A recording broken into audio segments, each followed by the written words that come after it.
The boy hated to see his father in such a state, but there was nothing for it.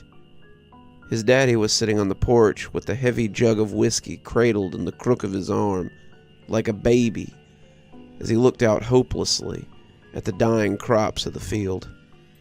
It was his bounty, and his shame. It hadn't been his fault, but he had only himself to blame. The boy was blameless in all this, but that didn't change the fact that he too would suffer. He was an unwilling passenger on this ride, though he didn't think his father knew that he knew that. His crops had been planted a little too early, a slight oversight on his father's part, but he believed it would be fine. The almanac says it'll be okay, he had said, with a shrug as if to remind himself that the seeds were already in the ground, so there was nothing for it now. What would be, and what was, unfortunately was. The rain that had fallen 3 weeks later hadn't been in the almanac either. The August rains had been heavy that year, coming down constantly for nearly a week. They had saturated the earth too much. You would say that water would be a good thing. The boy had thought his daddy would be happy for the rain. But he had spent most of his days watching the rain and drinking sourly. Daddy wasn't like some of his friends' fathers. They got drunk and they beat his friends. They got drunk and they got mean. Daddy didn't do that, though.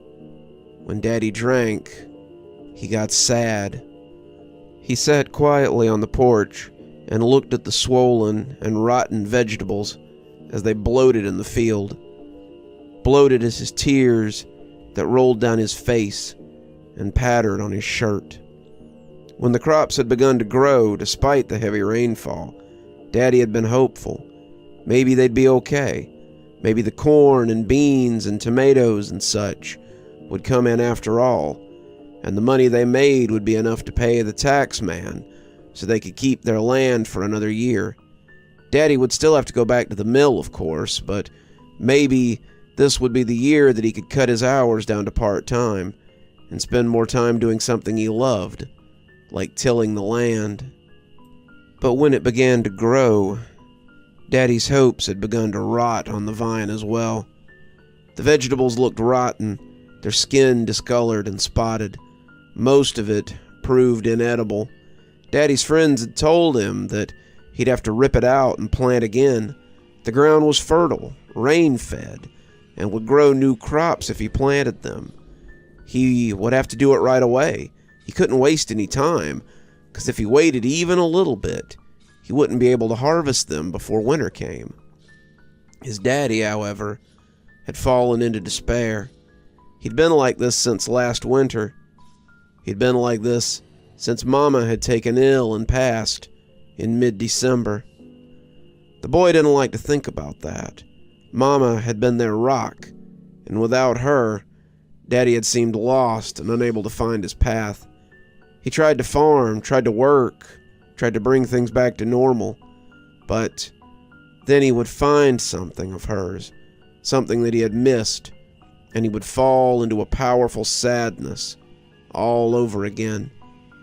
The crops were just the newest element of his sadness. Mama had loved the farm, had loved to grow things. Often while Daddy was working in the mill, the boy and his mother would go to the field and tend the crops. The money they brought in helped the family, and Mama liked to be of help to Daddy. The boy wished that she were here now.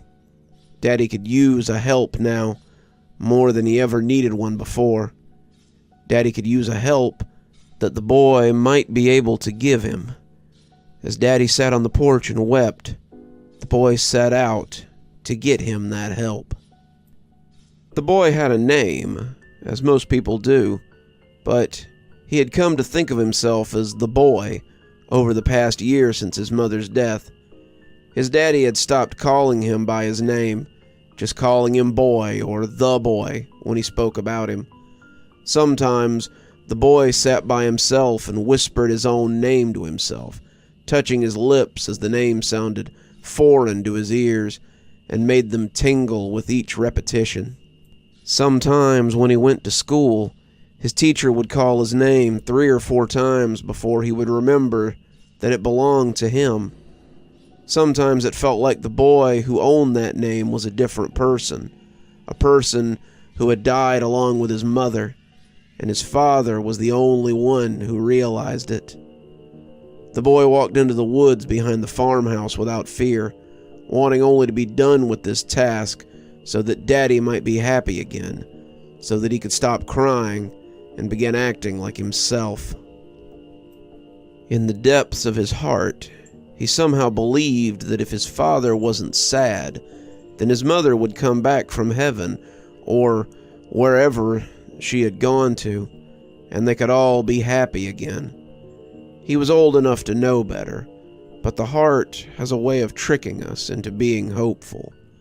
He was old enough to know that magic wasn't real, but the presence of the altar was something that flew in the face of that knowledge. The altar was something he had discovered after his mother had died. He'd spent a winter in the house with his wraith of a father. He'd found excuses to be out of that house, his father standing at the window of his bedroom and looking out at the field much as he had when the rain started. The boy often felt that he was living in a haunted house, and the boy had begun exploring the woods in a way he hadn't since he was very young. His father was disinterested in chores that had once been a rude clock for both of them, and the boy found he had time for activities that he had once discarded. He was walking the skeletal trails of January wood when he had first found the altar. It was in a part of the woods that he had never come to before, a part too far for him to come to comfortably. It was over a mile from the farm, and the boy didn't dare go too far, lest he be missed. Now that there was no one to miss him, however, the boy found that he had time to range farther than ever before. He had fled from it at first, hearing the strange voices that shivered against him like winter breeze. But he found he returned there more often as the voices whispered for him to come and see. The voices led him to a strange collection of stones, something not formed by any tectonic movement that he was aware of. The shapes had been wrought by the hands of a madman, and the angles were rude and mesmerizing. Inside the altar was a tiny house, a small cottage with windows that seemed to glow if he looked at it. It was all nestled within a grove of skeletal vines and thorny branches.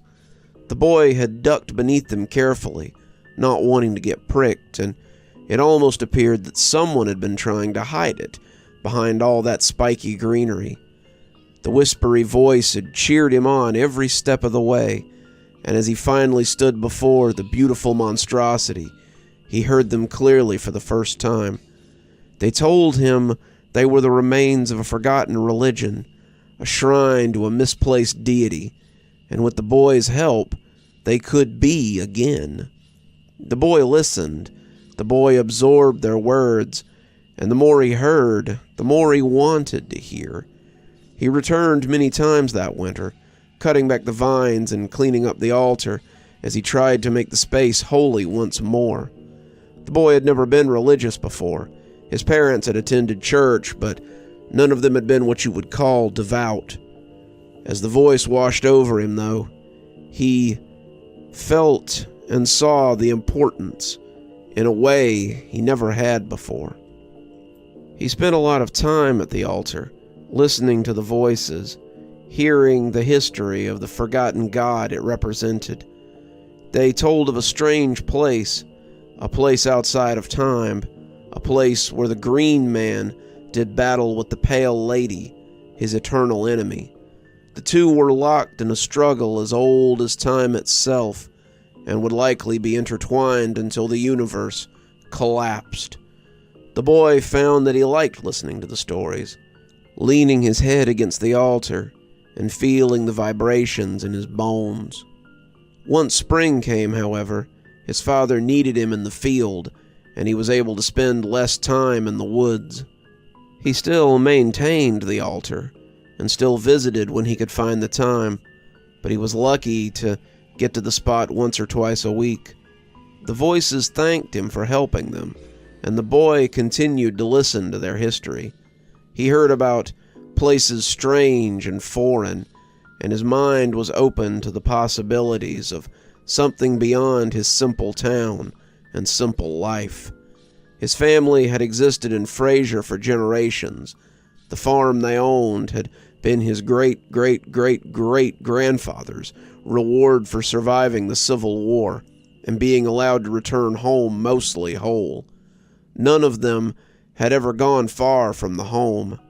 His father had a brother who had gone to college, a brother who lived far away and rarely visited, but most of the family lived close and rarely went beyond the borders of their own farm. Suddenly, the boy longed to see these places.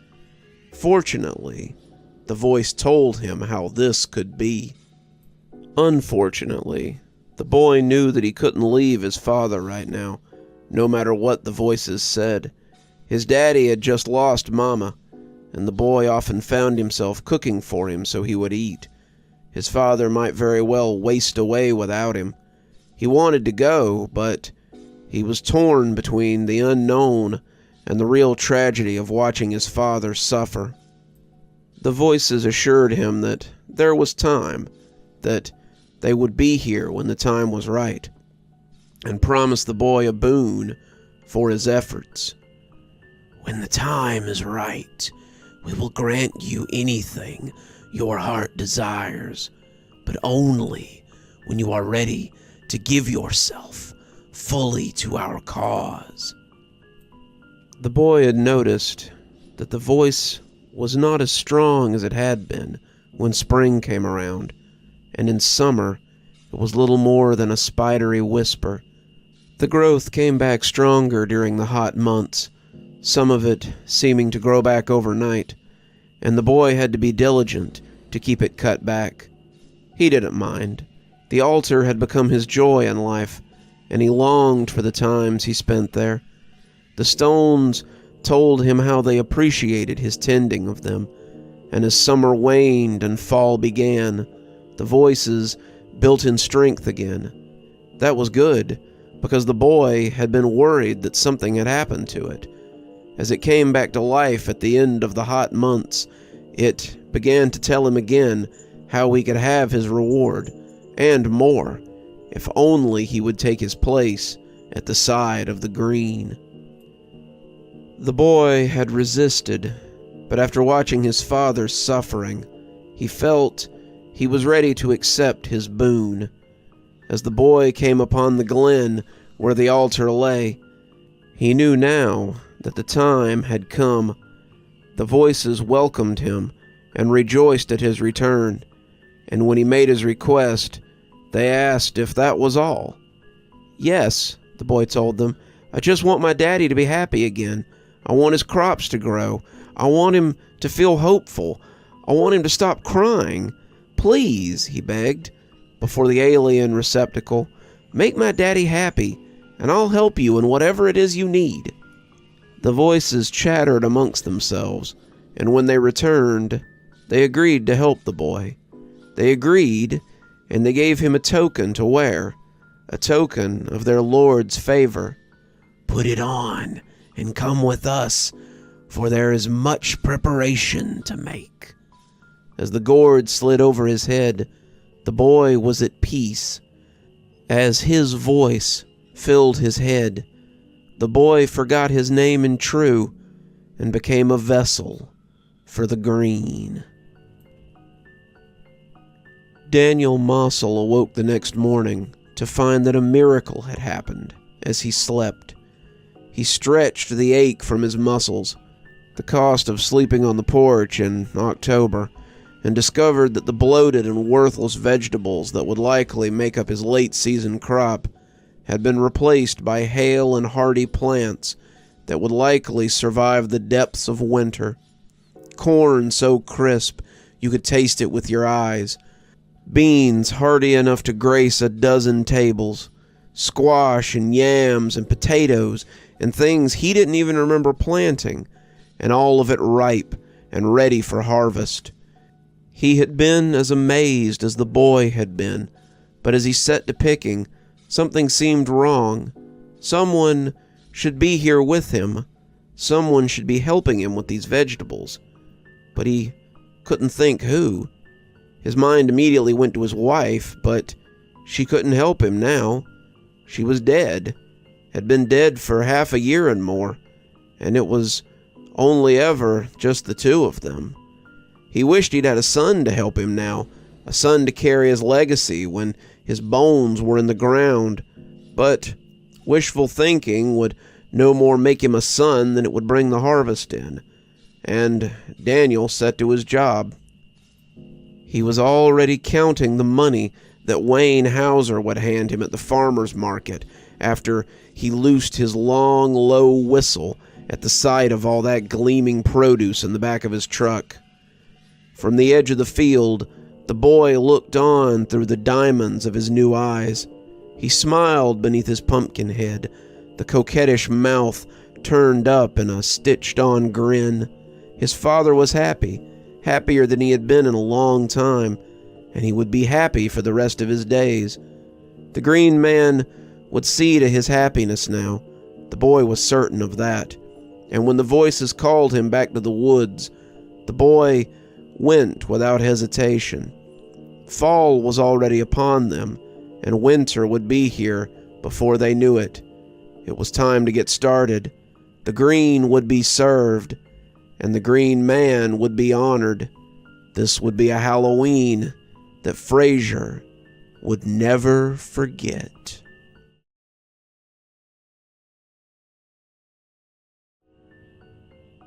Officer Travis Parks shook his head as he looked at the fresh graffiti. Al Hall, Green Man, said a particularly sloppy message in runny green paint. Praise the Pumpkin Child, said another in lurid orange, this one a little more coherent. Travis felt an impotent kind of rage burning in him as he saw it, realizing it would only be the beginning of this particular headache. So, you say you closed up shop around 9, and that this definitely wasn't there when you left? Travis asked Mr. Worley, the manager of the Pork Shaver General Store. Mr. Worley gave him a look that said he wanted to ask honestly if Travis's mother had any kids who'd lived, but thought better of it. Travis, despite being 28 and not as vested as some of his peers, was still an officer of the law, and in Frazier, that meant something. No, Travis, I believe I would have noticed graffiti on the front window of my stall had it happened before closing.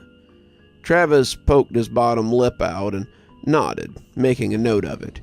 Anyone you suspect might have been responsible for this? If I had to guess, I'd say it's probably Frank and Riley Cozy. They spray-painted curse words on the back of my store last year, and the year before that. This is a little different, though. Spelling is still atrocious, but the message is a little more cryptic than the usual anti-Semitic nonsense they hear from their father. Travis nodded, having conceded that. Even though Francis Worley was as much of a Baptist as anyone in town, the Frazier Police Department still got calls at least once a year about the usual graffiti on the building. Swastikas, anti-Semitic slurs, general hate speech, and some very creative ways to spell Israel were just a few of the things that Travis had seen painted on the building in the 5 years he'd been with the force.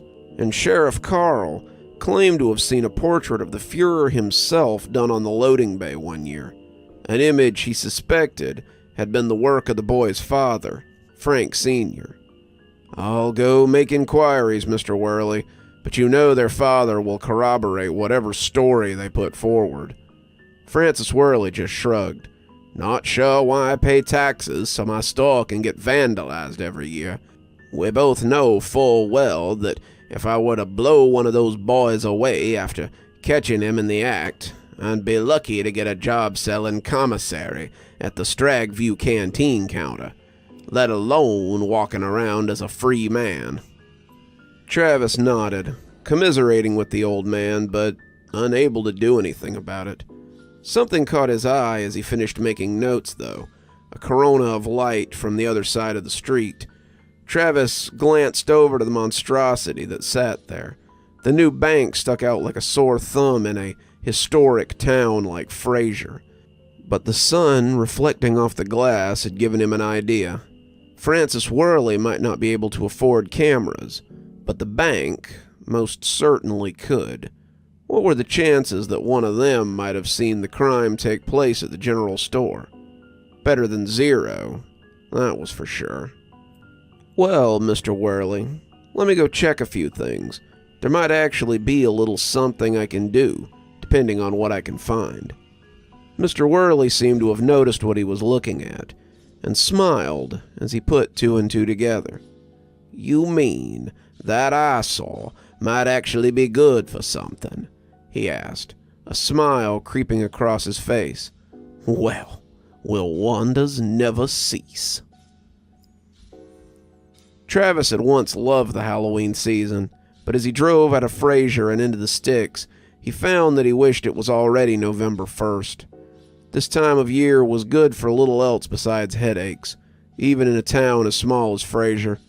Most of the kids in town were farm kids from God-fearing families, but even they got up to a certain amount of helling.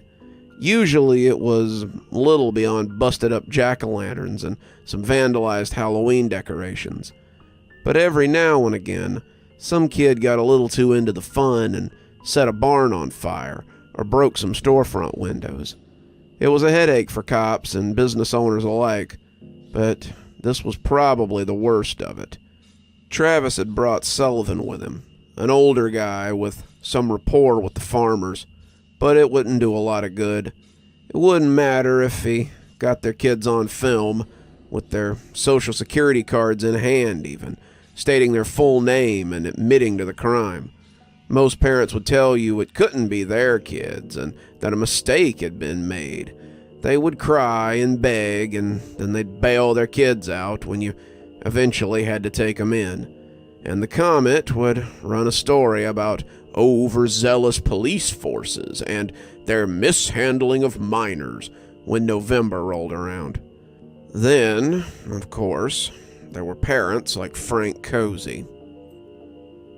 Frank was a retired Marine who'd fought in the early days of the War on Terror. He'd come back meaner and less personable after 4 years in the desert, and lived mostly off a disability check from the government after the transport truck he'd been doing maintenance on fell on his legs. They had saved all of the left one and most of the right, but from the knee down, the right was more metal and plastic than flesh. With the little money he had made from farming, it was no secret he was growing cow corn, as they called it, in his back field, and making moonshine in his cowshed. He supplemented the checks he made and had a bit of a comfy living. After his wife left him with the kids about 6 or 8 years ago, who could remember, he had just kind of sat out on the homestead and got less and less sociable. Less sociable and more angry about things that had no basis out here in the middle of nowhere. Best you let me do the talking when we get there, Sullivan said, smiling at Travis to show it was nothing personal. I've tipped a glass with him at the Veterans Hall from time to time, and he may be willing to hear me out. Travis nodded, but quite frankly, he didn't care if Frank Cozy heard them out or not. The bank across the street had been more than happy to show them their security tapes, and Travis had seen the pair roll up on their bikes at about 11:30, bags of spray paint hanging from the handlebars.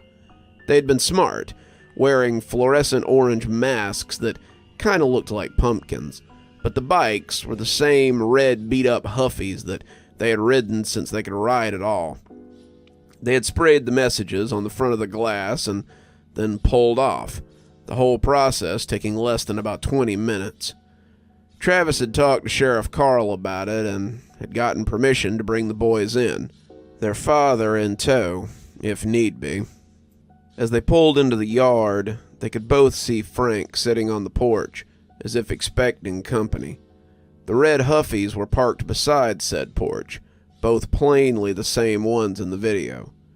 To Travis's surprise, one of them still had the gray bag hanging off the handlebars, the contents heavy as they swung down.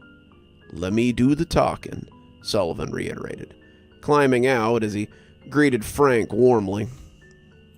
Travis stepped out slowly, letting Sullivan get a few steps ahead before he moved to back him up. "What's this about?"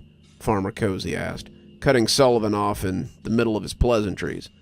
"Well, Frank, we have reason to believe that your boys were involved in some helling last night about 11. We just want to ask them some questions so we can clear them up as suspects. Are they..." "They were here all night. They were both in bed by 9. Saw 'em myself." "No one's saying you didn't, Frank. All we're saying is, we got 'em on camera, Mr. Cozy," Travis said, already bored with the back and forth. "We can place them at the scene." "Is that a fact?" Frank Cozy asked. "Well, you must be mistaken. I done told you that." Yeah, we heard you, and we're telling you that we want them for questioning. Now you can either go get them, or we can go get them. Your choice."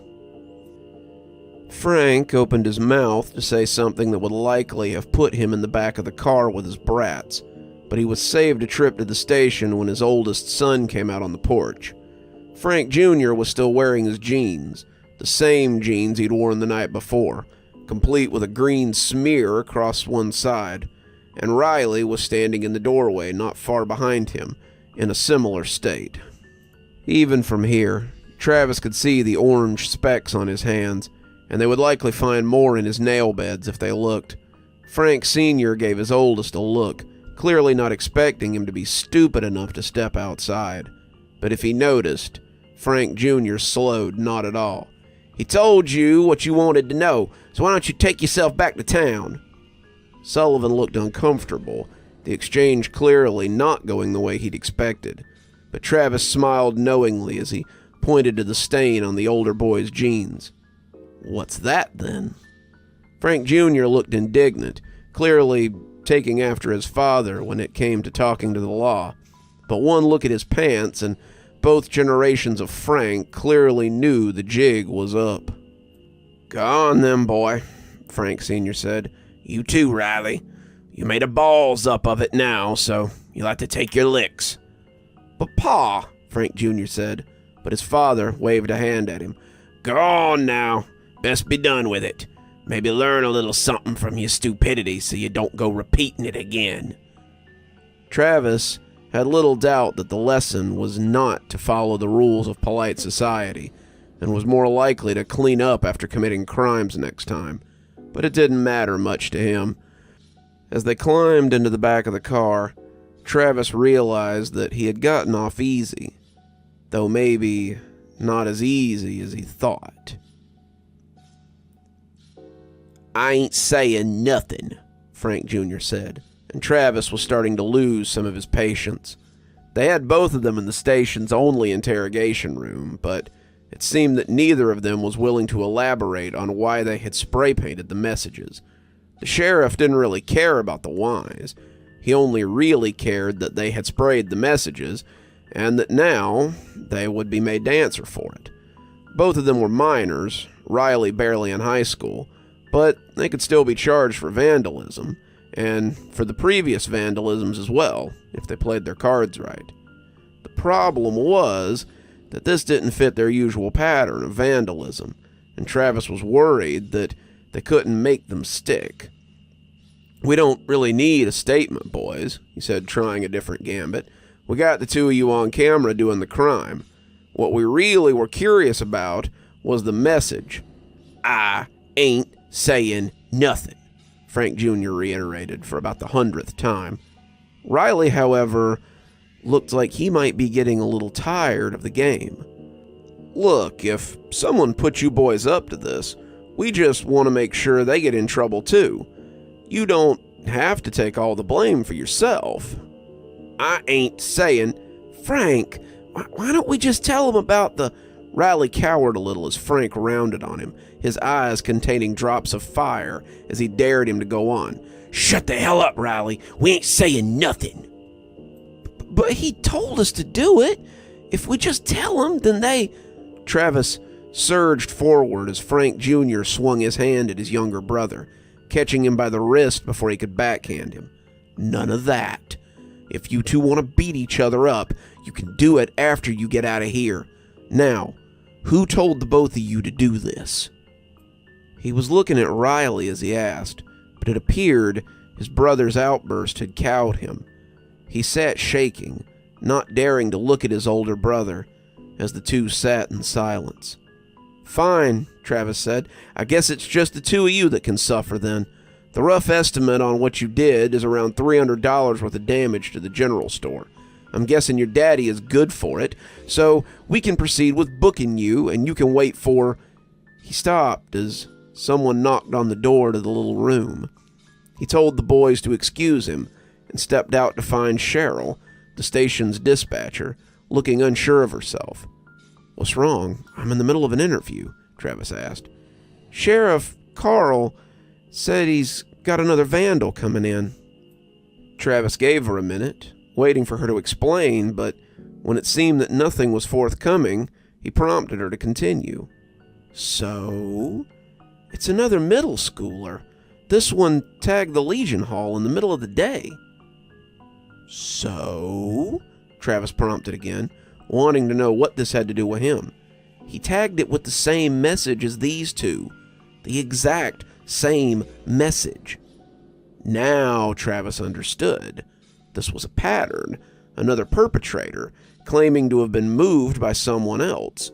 And they might be a little more receptive to talking than the Cozy Boys. If this was some orchestrated prank, maybe Travis could nip it in the bud before it got out of hand. "Tell him to bring the kid into the interview room. I'm about to make some room for him." Cheryl nodded and headed back to the desk, Travis turning back to the boys to give them the bad news. Well, looks like I don't need your statement after all. I guess you can both go back to holding. This fella coming in seems way more willing to cooperate." "He won't talk," Riley said, taking Travis completely by surprise. "He knows better than to cross the pumpkin." But Frank's hand made a meaty sound as it hit his brother's mouth. "I told you to shut up," he yelled, reeling back for another one. "Don't talk about nothing, you understand?" Travis caught him before he could deal his brother another smack. He manhandled the larger of the Cozy Boys into a holding cell, the younger following behind him and looking thoroughly chastised. Travis put him in a different cell, as far from his volatile brother as possible, and went to set the room to rights. They had another guest coming, after all. "You telling me that we're looking for a kid with a pumpkin for a head?" Sheriff Carl Hashwin was looking skeptically at Travis's report, the buttons on his uniform straining a little at his gut. Sheriff Carl had been on the force for 20 years, had been the sheriff for 10 of those years, and Travis figured that he had seen a lot in that time. That being said, this was clearly new territory he was asked to plunge into. The man dealt with speeders, people who wrote bad checks, and the occasional act of petty theft. Vandals, led by an odd person in a carved pumpkin head, were something different. I'm sure what they meant was someone wearing a jack-o'-lantern, but that's the description I was given. The Wilby kid was more than happy to describe him for me. Apparently the kid assured him that he wouldn't get caught. I brought it to Riley Cozy, and the boy as good as identified him as the same kid who had asked he and his brother to vandalize the general store. Mark Wilby had been legitimately angry when Travis had met with him. Whoever this pumpkin-headed kid was, he was good at convincing people, because Mark had opened by saying that there was no way he could have been caught. The kid had assured him that he would be protected, and that his reward would be great after he left his message across the Legion Hall. So when Darrell Gribbs, the owner of the hall, had arrived to find him finishing up the last letter, he had called the cops and held him there until they arrived. Mark was on the football team, big even for a 13-year-old. But Daryl had been to Vietnam and was not about to let some pup ruin his place and get away with it. Thanks to Daryl and the persuasive nature of this jack-o'-lantern kid, they now had something to go by. "Yeah, I don't know, Travis. This all just sounds like bullshit to me." "How so?" Travis asked, legitimately taken aback. Both kids identified this other kid, down to the headgear. "Yeah, then they committed vandalism. Who cares about this pumpkin kid? We have the perpetrator. That's all I care about. And if he convinces more kids to do the same?" Sheriff Carl shrugged. "Then I hope their parents have some deep pockets too. It's just Halloween hellin', Travis. It happens every year. This is no different." Travis wanted to believe that, but somehow it didn't feel like the normal degree of pranks and tricks. This seems different, boss. This isn't the...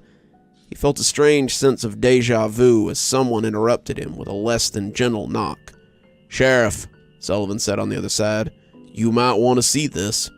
"What is it, Sully?" Carl asked, his brow knitting together a little as he came ponderously out of his chair. "Come out front. It appears there's been another tagging." Travis followed behind the sheriff's ponderous gait, and the two of them discovered what Sullivan was talking about together. Someone had spray-painted "The Green Man Lives" across the front of the station in large, smeary green letters. As the three of them stood there, taking it all in, Travis saw some of the sheriff's ambivalence drain away. "I want the camera footage from the front of the station on my desk as soon as possible. Travis, go ahead and put out an APB on this Pumpkinhead kid. If he's responsible for this crap, I want it to stop. This just became very personal." He waddled back in then, and Travis sighed as he looked at the runny message that lay across the bricks of the small police station. He hated Halloween, but this year felt different. As the hair on the back of his neck prickled, Travis couldn't help but look around, expecting to see a little jack-o'-lantern hiding somewhere nearby. This year, it seemed, the tricks would come before the treats.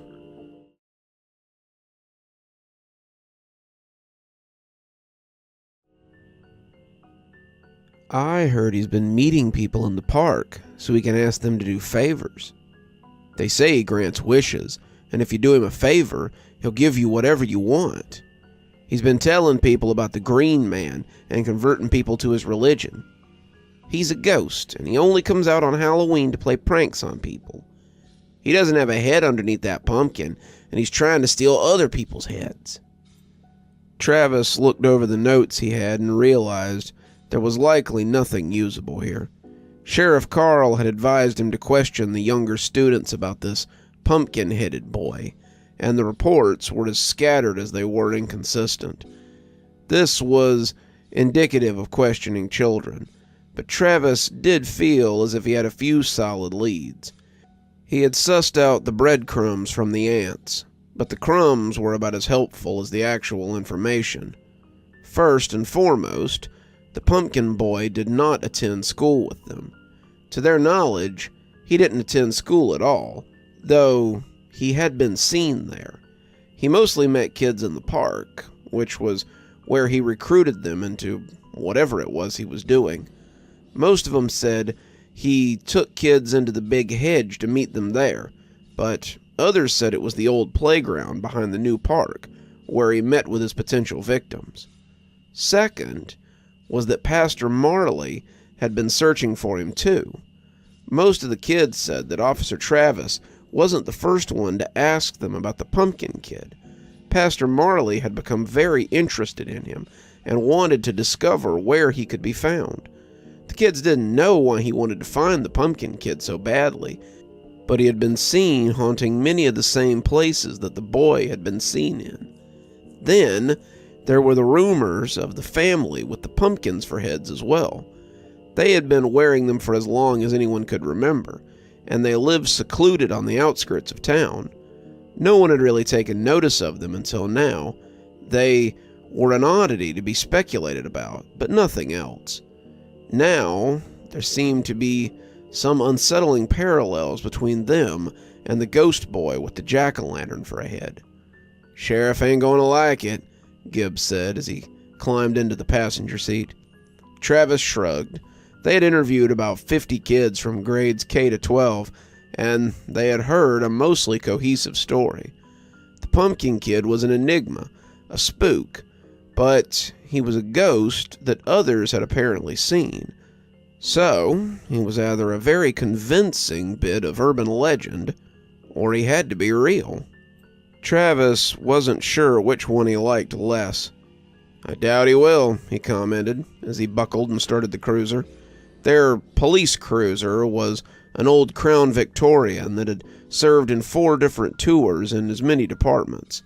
He and Gibbs had named her Trigger, but they were trying to take it as easy on the old girl as possible. As hard as it may be to believe, there weren't a lot of high-speed chases in Frazier, and not a lot of shootouts with drug smugglers or bootleggers either. Trigger had about as quiet a life as her riders, of which they were all glad. "Well, what should we do?" Gibbs asked. "Well, some of the kids say there's a family of pumpkin heads in town, apparently. You know anything about that? 'Cause it's news to me." Gibbs scratched his head. "I've heard rumors, but most of it's just hearsay. They say Worley delivers groceries out to the old steel place, the farm out behind the Stutter farm, and that he's trucked with the patriarch who wears a pumpkin on his head." "Any truth to it, you think?" Travis asked skeptically. Gibbs just shrugged. "Well, it's a start, I guess. Let's..." But before Travis could answer, the radio crackled to life as dispatch came over the wire. Car 2, come in." Travis looked at the headset, not really wanting to pick it up. It felt like it held ominous portents in that crackle. Gibbs rolled his eyes and picked it up. "Car 2, go ahead, Cheryl." "Be advised, we have a call from the Stutter farm that needs attention." Travis was pulling out into the road, knowing it wouldn't do any good to dilly-dally. 10-4, what's the nature of the disturbance?" "Vandalism. No need to run the lights, but Darryl Stutter's pretty upset about the whole thing." Gibbs told her they were on their way and hung up the headset. Travis and his partner were the only 2 officers on duty that day. Sheffield was at a doctor's appointment, and Sheriff Carl was working at the office on paperwork for the upcoming audit. They were spearheading this pumpkin kid investigation, mostly to make sure it wasn't an urban legend, and the more they looked into it, the less and more Travis believed it. "I knew I should have stayed in bed today," Travis growled to himself. "Look on the bright side. At least when we get done at Stutter's, we can go check on these pumpkin heads that live at the old steel place." Travis nodded. That was indeed a consolation prize. "Everything was fine when I went to bed last night. Then I come out here today to get them pumpkins ready for the patch tomorrow, and I find this." Darryl Stutter was beside himself as he stood with Travis and Gibbs in his south field, and for good reason.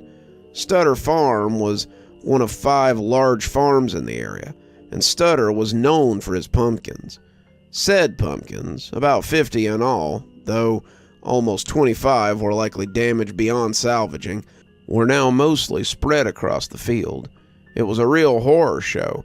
Pumpkin innards and orange gourd flesh splattered everywhere, and Travis hated to see it almost as much as the farmer did. This was farmers market country, produce standia, and messing with people's crops was tantamount to murder in their eyes. If Stutter had heard whatever hoodlums had been out there messing with his patch, Travis had little doubt that he'd be coming back to clean up the remains of people, as opposed to produce. "What time would you say you came out to the field, Darryl?" Travis asked, Gibbs looking around for anything they might could use in their report. "Probably about 8, Farmer Stutter said after some thought. "Had to finish with the milking first and hunt up a lost goat, but I reported it no later than 8:30 this morning," he said, and Travis didn't miss the barb. It was nearly noon now, and his pumpkins had been sitting out here waiting for nearly 4 hours. Perhaps the Comet would have something to write about after all. Something about police negligence, Travis was almost certain. Sorry, Daryl. We've been investigating something else this morning. Well, that's great. I'm glad my tax dollars don't make me a priority or anything. Travis had to stop himself from rolling his eyes, but it was a near thing. Let me go see if Officer Gibbs has found anything, and we'll get back with you. In the meantime, we'll file this with the sheriff, so hopefully we can find those responsible, and you can get compensated for your pumpkins. I'll just make myself comfortable by the phone then, shall I? Farmer Stutter said, stomping into the field as he began searching for salvageable produce. Travis watched him go, really wanting to bounce the notepad he'd been making notes on off the back of the ornery farmer's skull. Instead, he made his way over to Gibbs as he crouched beside something near the fence line. "What you thinking?" Travis asked, pitching his voice low as Daryl skulked nearby. "I think it's a waste of pumpkins," Gibbs said dryly, "but I also suspect that our initial problems might be connected to it." Travis raised an eye. "What, you think kids came out here and did this?" Gibbs nodded. "Yep, sure do." "What do you base that on?" "Well, all them pumpkins looked like they were caved in with bats or maybe crowbars, something swung one-handed. That being said, the damage isn't real bad. Most of the scatter is because they threw a few of them, not because they whacked them too hard. Whoever hit them wasn't going for RBIs, they just wanted them unusable." "Unusable for what?" Travis asked, but Gibbs only shrugged. "For anything, I reckon." "Uh-huh. Anything else, Columbo?" Travis asked. "Just this." Gibbs was pointing to tracks in the dirt. There were shoe prints in the powdery soil, that was true, but what Travis was looking at was a bike tread. One or two of them had pushed their bikes through the hole in the pasture fence, the one that made it easy for people to come through when they held the pumpkin patch, and as they followed them back to the road, Travis was unsurprised to find more tracks by the concrete. The tracks headed back into town, or from town, though Travis assumed the trails would be intertwined by now. "Not good," Travis breathed, Gibbs nodding as the two looked back in the direction the tracks were heading. "It's shaping up to be the worst week in Fraziers that I've seen in a while." Daryl Stutter rolled his eyes when they said they'd bring their report to the sheriff, saying he hoped the old man would get off his ass and put some effort into this one. Travis, again, resisted the urge to slap the taste out of his mouth and climbed into the car as Gibbs hopped into the shotgun seat. "Shouldn't we be heading back?" Gibbs asked, as they turned left instead of heading into town. "You forget already? We got a date with some pumpkin heads, remember?" "Nothing," Gibbs growled as he slouched back towards the cruiser. "Nothing?" Travis asked, his butt getting warm as he sat on the hood of the cruiser. "Well, not nothing, but no pumpkin heads. There's some animals in the barn, some crops in the little field, but nobody around to tend them, at least not that I've seen." Travis sighed. He might have expected as much. They had pulled up in the little farm, the one that had once been inhabited by a family named Steele back 100 years ago, and found a modest farm with a barn and a small field. They had seen the smoke from the chimney and expected to be greeted at the door, as was the custom, but they had knocked 7 or 8 times to no avail. No one had come out to see what they wanted, or offer them a cold glass of tea, or suggest any sort of vulgar acts that they could accomplish by themselves. Gibbs had gone out to check the barn and the field, while Travis had sat and watched the house, but not a curtain had rustled or a face appeared to peek at them the whole time they were there. Someone lived there, all right. That much was certain, and whoever it was did not like guests. "They must be out," Gibbs said, climbing into the cruiser as he bent down to pick burdocks off his pants cuffs. "We'll just have to come back, I guess." "Yeah," Travis said, though he doubted it would change much. They could come back every day till New Year and still find not a soul. It wasn't until he was putting the cruiser in drive that he looked over and saw what he'd been waiting for. He had to double-take, certain that he had seen the pumpkin head in the small basement window of the farmhouse. But when he looked again, there was nothing but dust. "What's up?" Gibbs asked, looking where he was looking. "See something?" Travis looked for another count of 5 before shaking his head. "Nah, wishful thinking, I guess." He pulled away from the house, but he knew it had been a bit more than his imagination. Travis and Gibbs stood before the desk, waiting for the sheriff's assessment of their findings. They had brought their report to Sheriff Carl, and the old gray-haired cop looked over them with a less-than-pleased eye. Carl Hashwin, the sheriff over the 5 or 6 officers in Frazier, had once been a lineman for Georgia Tech, but had resigned himself to police work after being passed over by the NFL for the 3rd year in a row. He'd been a decent football player, but as a sheriff, he brought something to the town it had never had. Those who knew Sheriff Carl knew that he wasn't a brute or a big-bellied club swinger like his predecessors. He was an understanding and often slightly progressive community figure, and despite the weight he'd put on in the 10 years that he'd been sheriff, Carl was still capable of exacting change in the hometown that he loved so much. Now, however, he looked troubled. "I don't suppose we have any video evidence that local kids hit Darrell Studder's pumpkins, do we?" "No, sir. Unfortunately, the bank cameras don't have quite the range for that." Sheriff Carl snorted. "That's good, Parks. You ought to take that up to Grace's on Saturday and see how it flies at the open mic. In the meantime, do either of you have anything concrete we can use to link this?" He held up the report from the Studder farm. "To this," he said, shaking the folder that contained the other vandalism cases. Travis looked at Gibbs, and the two shared a long look. "Not as such, Sheriff, but it seems pretty convenient that the kids decided to vandalize a bunch of local businesses on the same week that a bunch of pumpkins get busted up. We can prove they rode bikes, which is something a bunch of kids would do, but we don't have anything concrete yet." The sheriff furrowed his brow, looking at the reports again before sighing deeply. "Then you'll have to find some. Show me a link between all of this, and we can begin hunting up perpetrators.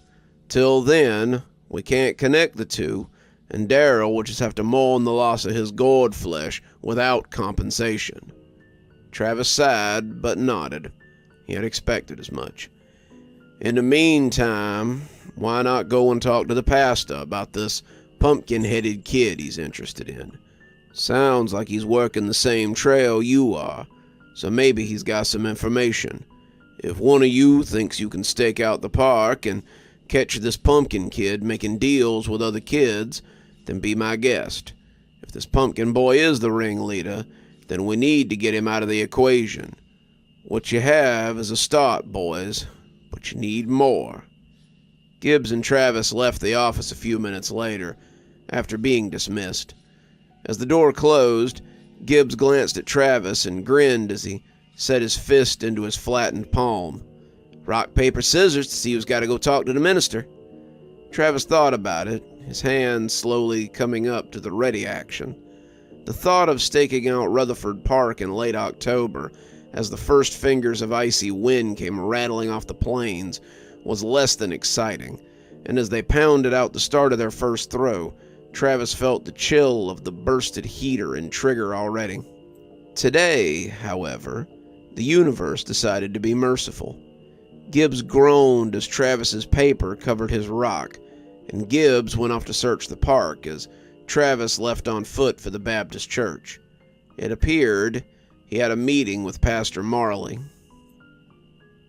The United Baptist Hall of Frazier had stood since before Travis was a twinkling in his father's eye, but the white brick building was no less welcoming than it always was as Travis walked up the steps.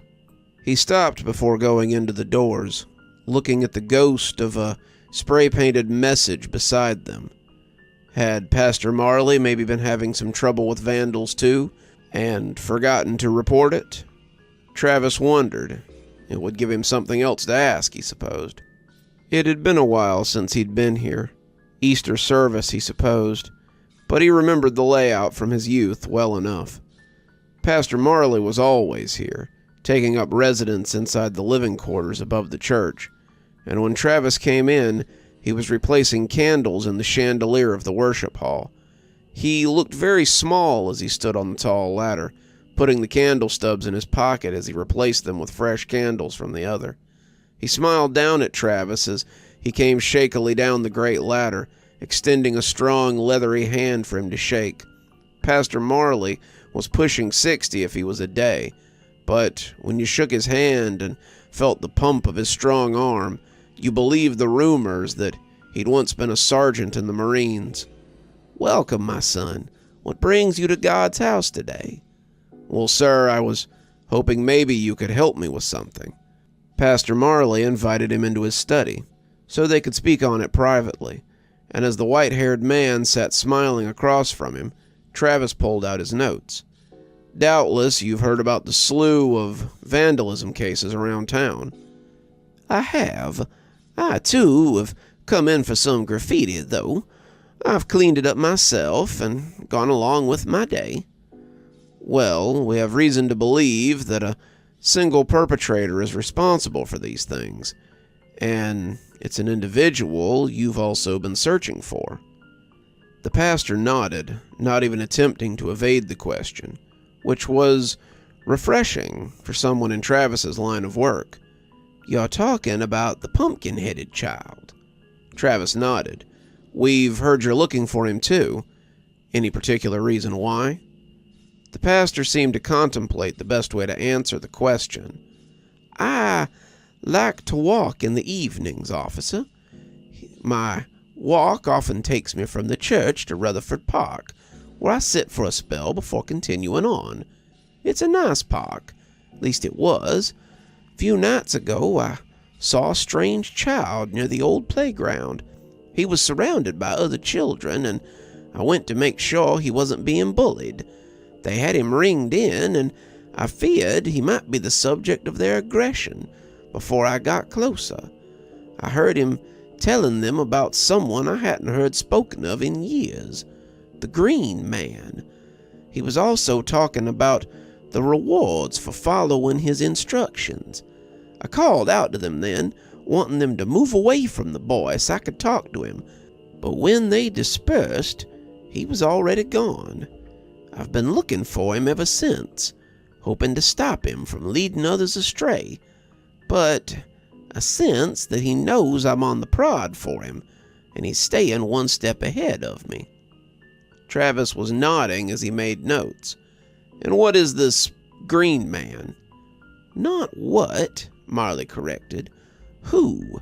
The Green Man is one of those old pagan deities. I heard about him when I was in Germany. Something the locals whisper about and make sacrifices to. I'd rather not talk about it. As it turns out, his followers were not as willing to live and let live as mine were. It was a terrible thing, and I still have nightmares about it sometimes. Things like that were part of the reason I left the service and joined the church. I wanted to feel like I was doing something to make things better for people. Turned out I wasn't as strong as I thought I was," he said, looking far away and sad. "And now he's come here?" Travis said, more to himself than anything. "It would seem so," the preacher said. "I'm just trying to do my part to make sure he doesn't corrupt the youth. The youth in this town have so few chances for success, and that kind of environment is a breeding ground for corruption. I'm just trying to keep the lambs on the straight and narrow." Travis snorted. "And they told me that Frazier was too small for gang activity to be an issue. But looks like we have our first turf war after all." The holy man smiled, but there was no real mirth in it. "The entirety of creation is one big turf war between good and evil, Officer Parks. I would think an enforcer of the law would know that better than anyone." Travis took his leave soon after that, making his way on foot to the park. It was just after lunch. Another 5 hours separated him from the free world, and he was hoping for something to take him back to the sheriff before quitting time. Turns out he'd get his wish, and more than he was bargaining for. The old preacher watched him go from the front window. The police had finally taken notice then. That was good. Marley was not a young man, and if the police were willing to take this burden from him, he would give it over happily. He had survived the Green Man once, survived and paid a terrible price for that survival. It had cost him his flock, his church, nearly cost him his faith. He had fled the continent to get away from that old devil, and now it had found him again. Marley shook the thought away. "They'll stop him," he said, hearing his own voice so full of desperate hope. "They'll stop it from happening here." He picked up the bag of trash from his study and moved to the dumpster. He had service tonight, and he still needed to go over the Bible study for the evening. Sometimes, he reflected, it was easier to be a Protestant than it had ever been to be a Catholic. The ceremonies, the pageantry, the rituals, they all got in the way of service sometimes. He had never felt any more holy in his vestments than he had in his polo shirts and suit pants. He was making a difference here in Frazier, and that was fine with him. He had tossed the trash and turned to come back inside when he saw the hateful message on the back of his beloved church. "Your days are numbered, priest. All hail the Green Man." Marley glowered at it for several minutes before turning to the shed to get the paint.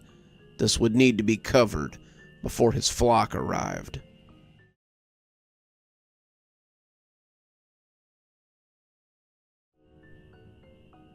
"Seen anything, partner?" Travis asked, and smiled when Gibbs tensed. Gibbs had posted up on a nearby park bench that overlooked the playground and most of the walking track. That being said, he was also snoring softly by the time Travis got there, and he looked guiltily at his partner as he came awake. The park wasn't terribly busy. Middle school hadn't even gotten out yet, and as Travis took a seat, Gibbs tried to shoo him away. "Hey, budge off. You're gonna blow my cover." Gibbs had traded his uniform for some jeans and a windbreaker, the ball cap he wore pulled down over his thick blonde hair, but no local would have been fooled. Gibbs looked like Gibbs, and everyone in town recognized one of the 7 faces in uniform they might have to depend on in an emergency. At best, someone might think he was an out-of-towner, but only till they got close. "Gibbs, I don't think anybody's going to be fooled by your civvies." Gibbs had opened his mouth to answer, with something biting, no doubt, but about that time, Mrs. Banks jogged past and greeted both of them by name. "Good to see you two are getting some sun," she joked, the older woman brown as a nut. Mrs. Banks was the postmaster for all of Frazier, and she usually ended up running the route herself. This wasn't a tall order in Frazier, and she got a lot of sun by taking the mail on foot. As she jogged past in her purple shorts and stretchy top, Travis hoped he looked that good when he was staring 60 right in the face. "Okay," Gibbs said, putting the hat in his lap. "Just wanted to feel like a real detective for once. Thought undercover work might be fun, but I guess it was dull as most things are around here." Travis nodded, looking out over the tykes playing on the jungle gym with some jealousy. "Well, part of the problem is you're at the wrong playground." Gibbs looked lost. "Huh?" "All the kids we've talked to have flat out said that it's the old one behind the big hedge. Remember?" Gibbs stared into nothing for a minute before slapping his forehead hard enough to make some of the accompanying parents look up. "Damn, you're right. I completely forgot about that. I guess we should stake out the creepy old wooden one then, huh?" Travis got up. "Seems that way. Here, you take the left jogging path, I'll take the right. We'll keep eyes on both sides and hopefully find something worthwhile." Gibbs got up, nodding as he brushed the non-existent dirt off his pants. "Doesn't seem any more likely that we'll find anything out here either. Kids don't go to the old playground if they can help it." "Apparently one does, and that's the one that we're after." Come on. Quick as started, quick as finished, he said, and the two headed off in opposite directions. Travis reflected on what Gibbs had said as he made his way around the walking track. Kids didn't often go to the old playground, and if they did, it was to tell spooky stories or to scare each other in less creative ways. You could almost tell where the new park ended and the old park began. It was like the groundskeepers had made an invisible line where the mowers stopped and the weed eaters never came, and the grass here was yellow and in a state of dishevelment. The picnic tables here were splintery and covered in graffiti and cigarette butts. The high schoolers were not as easily scared off by ghost stories and disrepair. Travis had come out here at dusk more than once to run off necking or drunk teens. No one cared what went on in the old section of Rutherford Park, and it was only a matter of time before someone got the funding to put a soccer field or a baseball field in the spot, and ended the old space for good. Travis looked at the hedge as he came up and thought they might have a time getting rid of it. The hedge was a landmark within the park, and the last vestiges of the old hedge maze that had once been there. It was close on 9 feet tall, and cut another 20 feet off the old park from view. The roots on that thing were likely deep, and it would take more than one cutting to extinguish them when the time came. It seemed to loom over Travis like a giant, and he imagined that it would be daunting for a child as he stood looking up at it. He came around the side of it and found the old playground waiting beyond. The new play area had a metal play structure, a jungle gym, a new swing set, and several of those plastic animals on springs, all set into the bouncy rubber ground that would stop the kiddies from cracking their skulls open if they fell. The old playground had none of the metal constructs the new one held. The old spot was all soft wood and delicate constructs, looking like a castle with climbing walls and hanging bridges. The swings mostly hung on broken chains now, the slide nearly rusted through, and the ground was a quagmire of old wood chips that were as likely to hide a snake as a toy. It made Travis sad to see this much-loved place in such a state.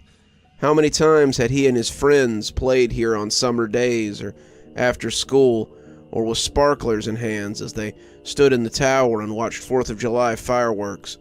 Too many to count, he thought, and seeing the place like this made him miss his friends that he'd had when he was young.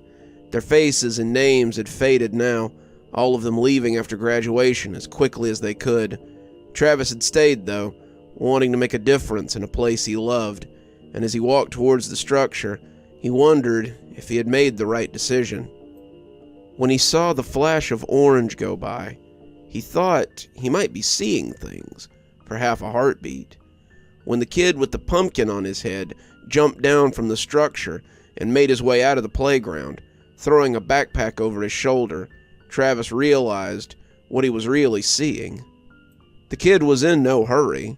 He wasn't running, and Travis thought for a second that maybe he hadn't even seen him. The kid was heading towards the woods, heading out of the park, heading towards the farmland, and Travis was worried that his opportunity might pass while he just stood here gawping at him.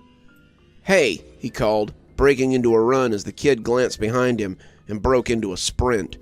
Travis was about 90 feet from the kid when he'd seen him, but no matter how well his long legs ate up the ground, he never seemed to get any closer.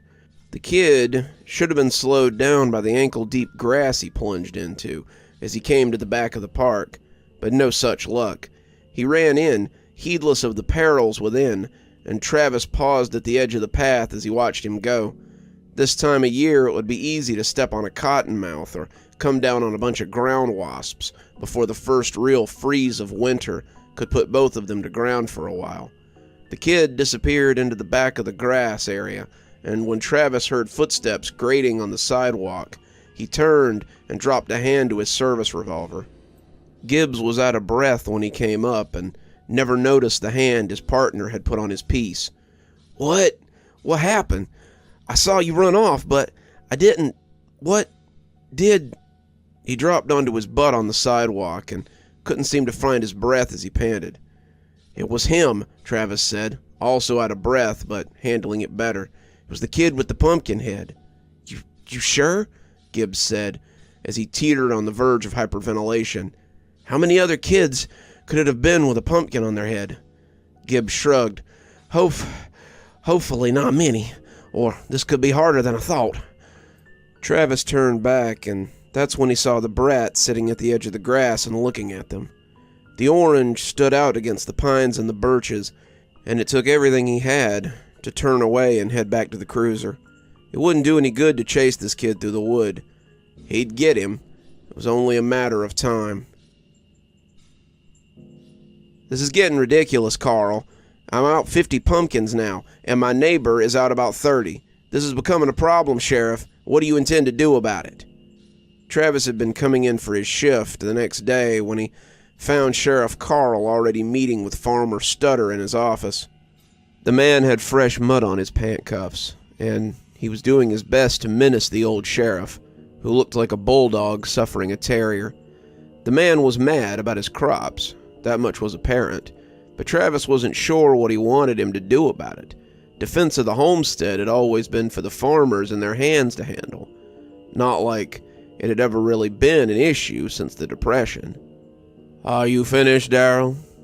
Darrell Stutter looked at the old man like he couldn't believe what he'd heard. What?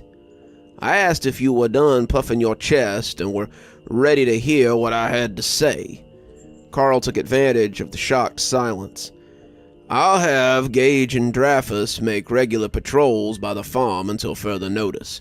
In meantime, I'll make it known that anyone we catch helling in the farmlands will be fined heavily for the produce they destroy. Get your hands to move the produce you don't want to risk into your barn and make sure they stay the night to watch your fence line. At this point, if you end up shooting one of these kids, it isn't like we can really hold it against you. That seemed to get through to the farmer. Jesus, Carl, town had probably run me out on a rail if I blasted some kid. Defense of the farms has always been on the farmers, Darrell. Your forefathers didn't want the law telling them how they could and couldn't protect themselves from tramps. But now, suddenly, you want our help. Either accept my help or continue to do it yourself. Either way, get out of my office and stop acting like I owe you something. I have officers working this case, and I'm doing all I can. I really don't appreciate you acting like I'm sitting here twiddling my thumbs. Farmer Stutter seemed unsure whether to fish or cut bait, and opted to leave instead. Travis watched him go before leaning against the doorway as Sheriff Carl blew on his coffee. I take it our mystery vandals struck again last night. Carl didn't answer for a few minutes, and when he did, Travis felt a little guilty for ribbing him. He sounded older, more tired than usual. Yes, and not just the Stutter farm either. Ranners and Jarvis left messages with night dispatch, and Gage and Dreyfus said it was the busiest night they'd had in a long time. $2,000 worth of produce smashed in the field, and no one knows why. Is there a pattern to all this? Travis asked, looking up as Gibbs blundered in with a breakfast sandwich clamped in his teeth. Yeah, but it's not definitive. Travis waited, and when it became clear he wasn't going to leave, Carl continued. They've wrecked other things, but the majority of the carnage is always pumpkins. For some reason, whoever's doing this really doesn't like pumpkins.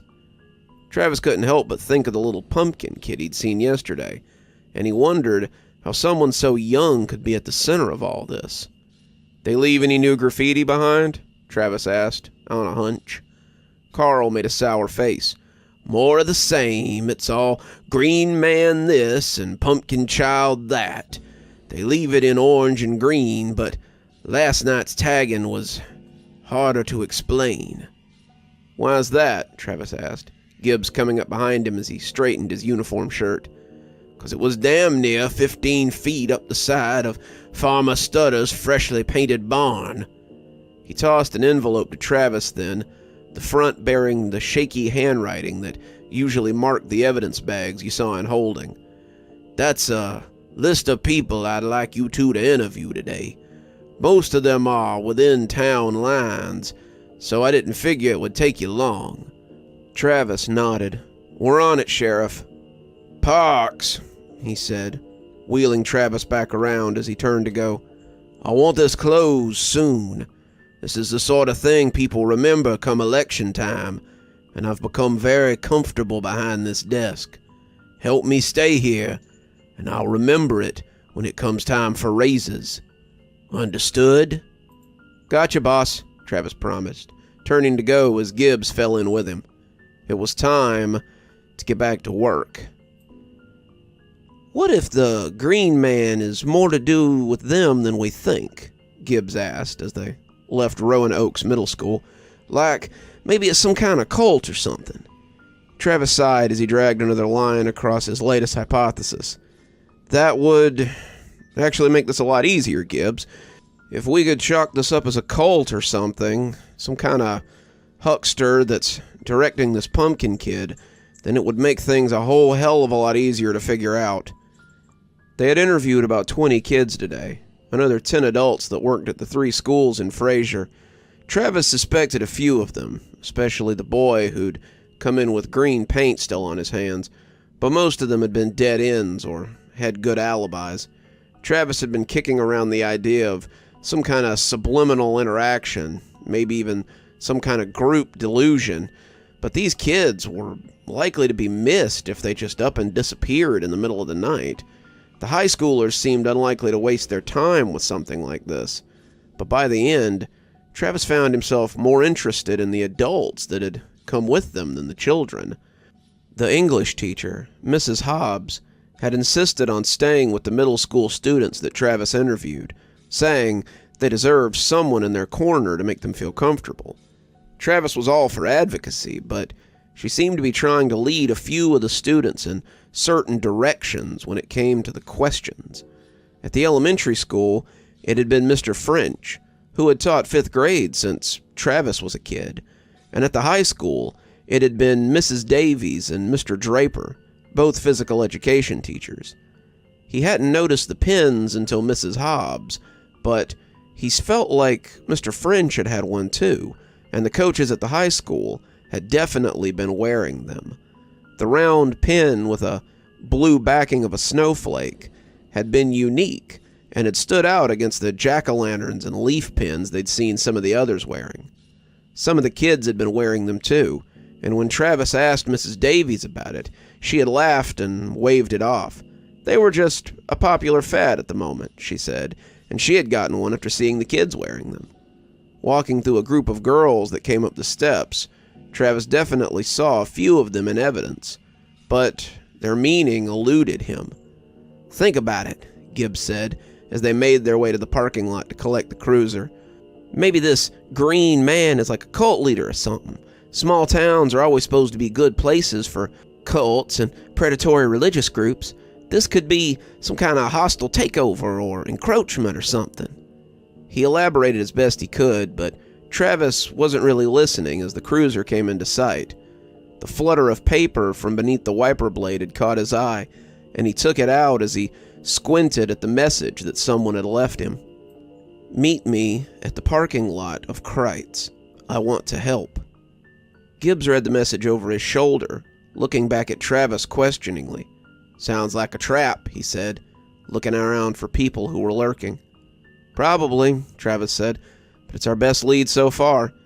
Feel like catching some lunch at the Crites sandwich counter?" "I reckon," Gibbs said, sliding into the passenger seat as the two headed off to their next case, lunch and this mysterious informant. Sheriff Carl looked up when something hit the front of the station. It was around 1, and Molly was on her lunch break while Carl tried his best to sort out all this nonsense.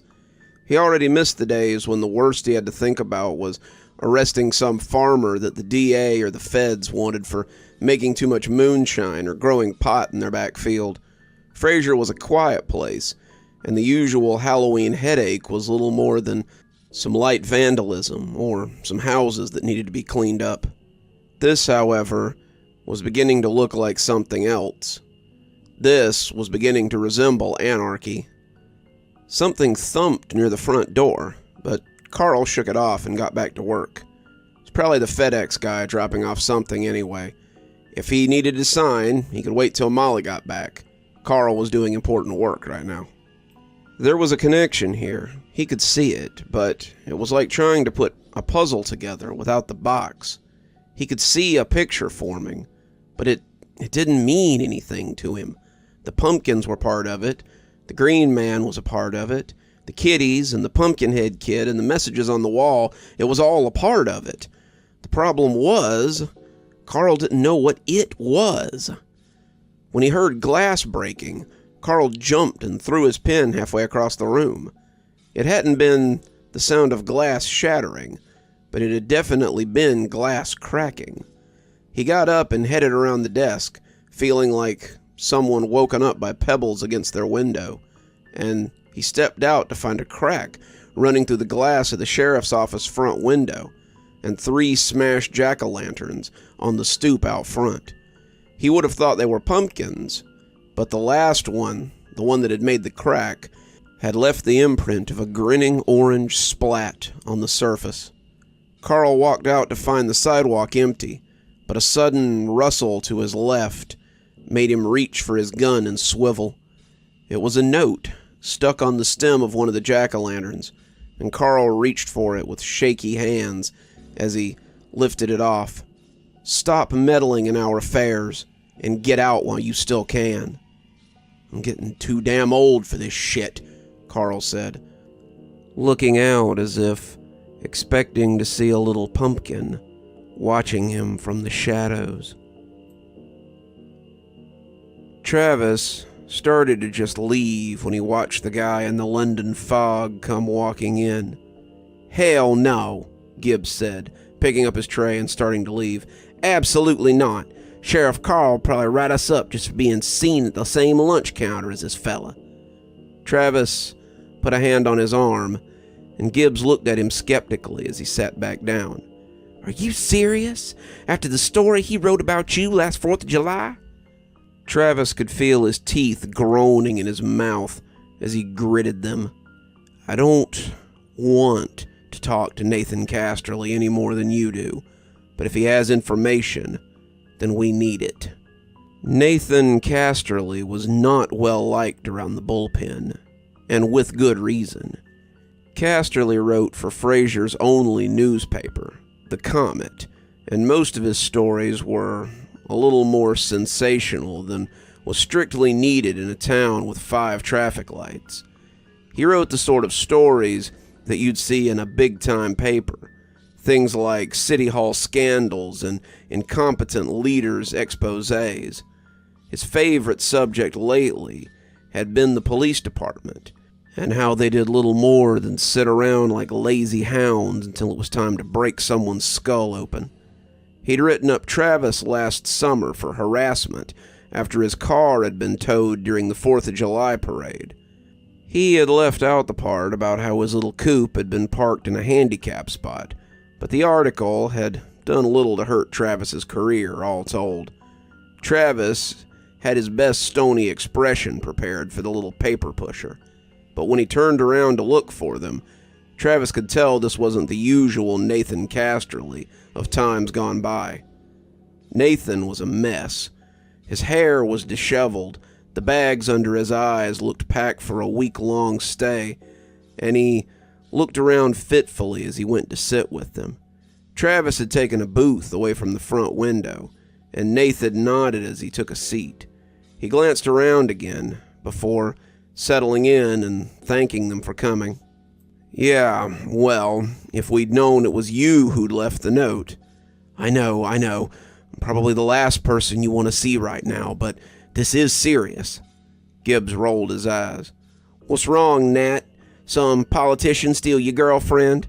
Philandering and having bad taste in men ain't a crime." Nathan looked like he wanted to say something, but seemed to swallow it down with a mouthful of coffee. Ha, this is important, and I know you two are working this case. I want to help, while I still can." Travis put a hand up as Gibbs took a breath to sally back with something cutting. "What do you know?" Nathan reached into his pocket and took out a manila envelope. "It's all there. I became aware of people in the woods about 2 weeks ago. Kind of thought it might be a cult. Cults are good for paper sales, especially this time of year. When I saw it was mostly kids going out there, I thought I had something interesting, especially when I saw whose kids it was. The usual troublemakers were there, the Cozy Boys and the Murphys, but Mayor Transdale's son was there too, as well as Selectman Miles's daughter, and my editor's son. Not just kids either, but some of the stars of the local high school, and some adults to boot. They all headed out down the access road right around sunset to meet at this weird pavilion that looks pretty new. There's an altar there, something I can't really describe, but they meet and hold a kind of mass for their green man, whoever he is." Travis had opened the envelope, and sure enough, Nathan had pictures of the meeting. They were grainy, most of them taken from a distance and enhanced a little, but they were there. Travis could see about 20 in all, mostly kids and teens, and a few of them were faces that he knew. The Cozy Boys, both out on bail, some kids Travis had talked to earlier today, and a few adults that he had seen too. Mr. Hobbs, Mrs. Davies, several other teachers from the school, and in the middle of it all was a shabby-looking kid with a pumpkin for a head. "When do they meet?" Travis asked, putting the pictures away before sliding the envelope between he and Gibbs. "Most every evening. I've only been out there about 3 times to see the gathering, but after the last one, I think someone saw me. I've seen people follow me, seen them look at me, or ask me weird things like we're both in on a secret, and I'd better keep it to myself. Someone smashed a pumpkin through my windshield this morning, and the note attached to it said I better get out while I can." Travis nodded. "So why go blabbing to the cops then?" Nathan made a disgusted noise. "Because I'm not going to run just because they say so. This is my town too. I grew up here just like both of you did, and I'm not going to abandon it. I know I'm a persona non grata at the station, but I need protection. I'm afraid that after I talk to you, they'll come after me. So, quid pro quo, fellas. I helped you. Now I need help." Travis looked at Gibbs. "What you say, partner? Think we can help him?" Gibbs nodded slowly. "Oh, I think we can make some arrangements, but they ain't gonna be too comfy." Nathan looked as if he might be regretting this, but he nodded anyway.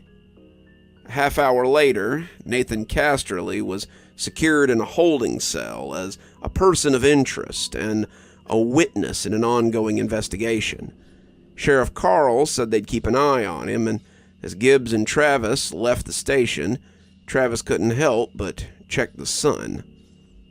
It was about 3 hours before sunset, maybe enough time to get in position before the festivities began. "Feel like working a little overtime with me, partner?" he asked Gibbs. Gibbs only chuckled. "Suppose so. Wasn't like I had anything better to do tonight."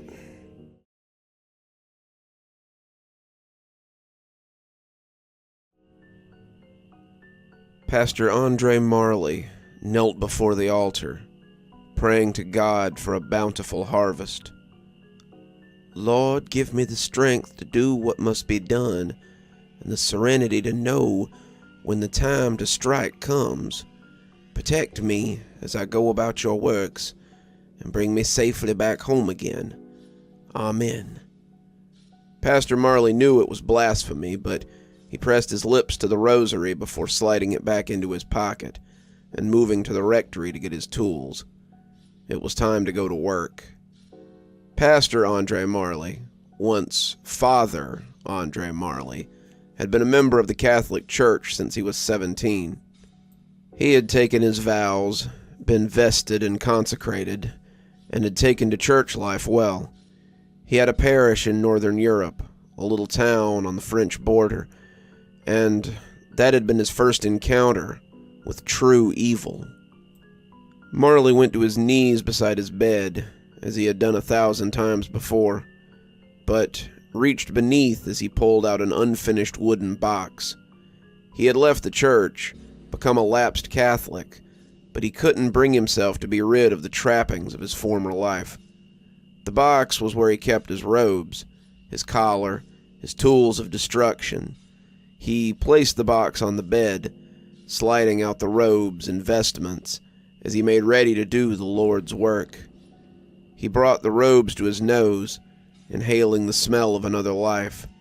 Rose oil, sage, the oils he had anointed so many with, and the subtle smell of the host as it rose. He had loved his parish, and the parishioners had loved him as well.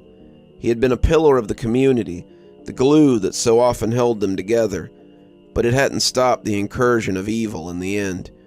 It had been subtle at first. They had hidden in the places where the weakest and most easily corrupted hid, and by the time they moved on to those who might be missed, it was too late. Marley had tried to save them, tried to keep them away from the church, but in the end, he had failed and been forced into exile. The church had not ostracized him.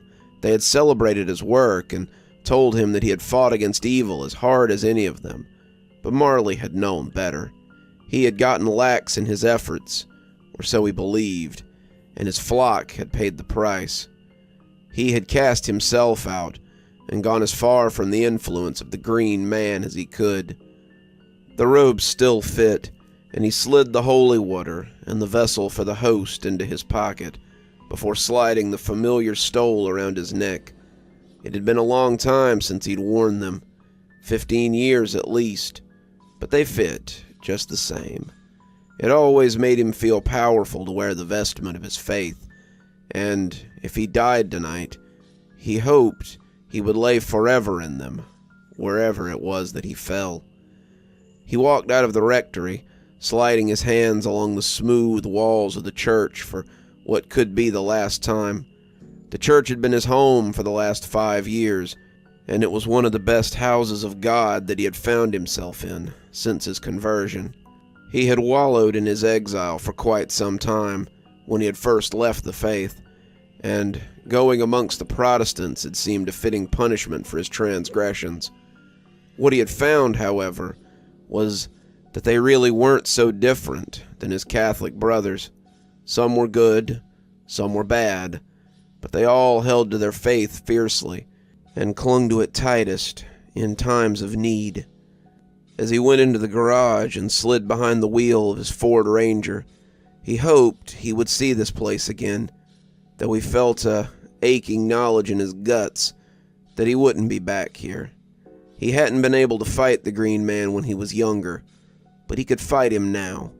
He would be damned if he let the town fall to the false prophet, and by the end of the evening, Marley would know whether damnation was something that was in the cards for him or not.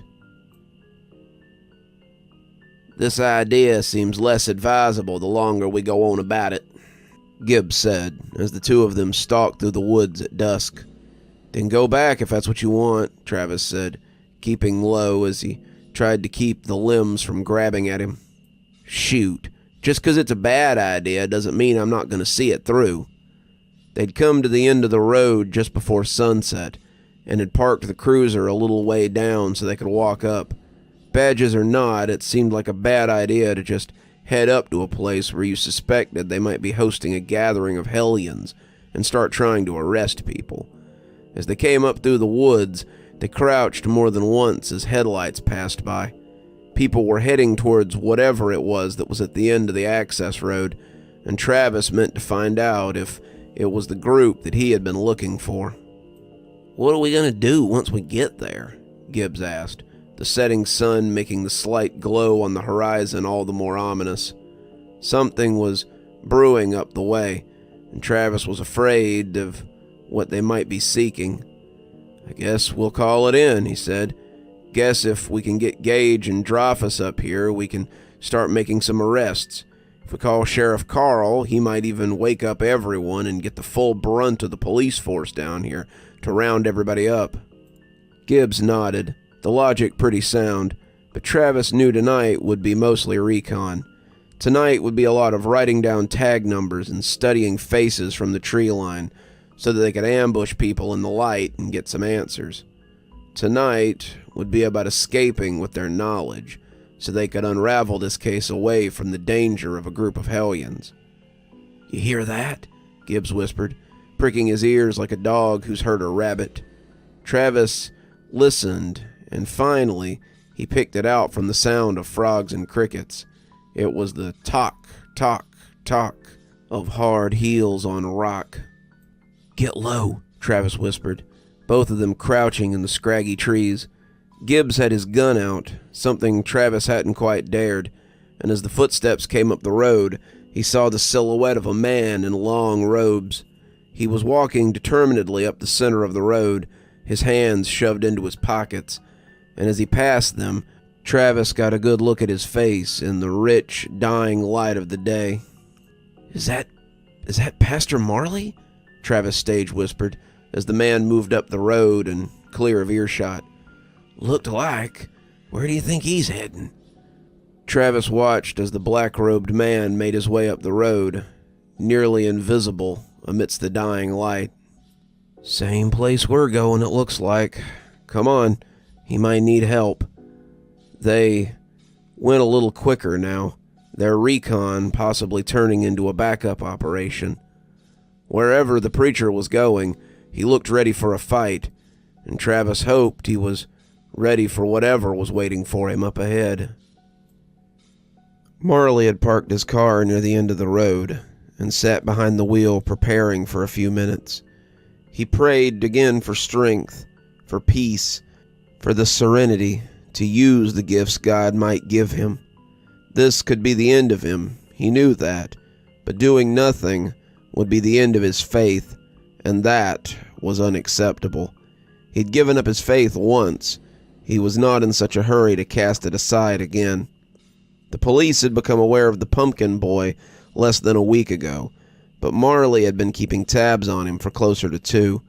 It had all begun when Mrs. Cortez, one of his parishioners who had come to him with concerns about her grandson.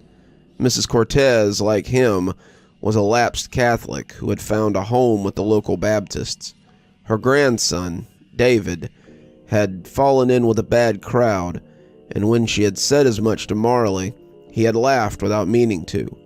"In Frazier, I can't see a gang hiding much here."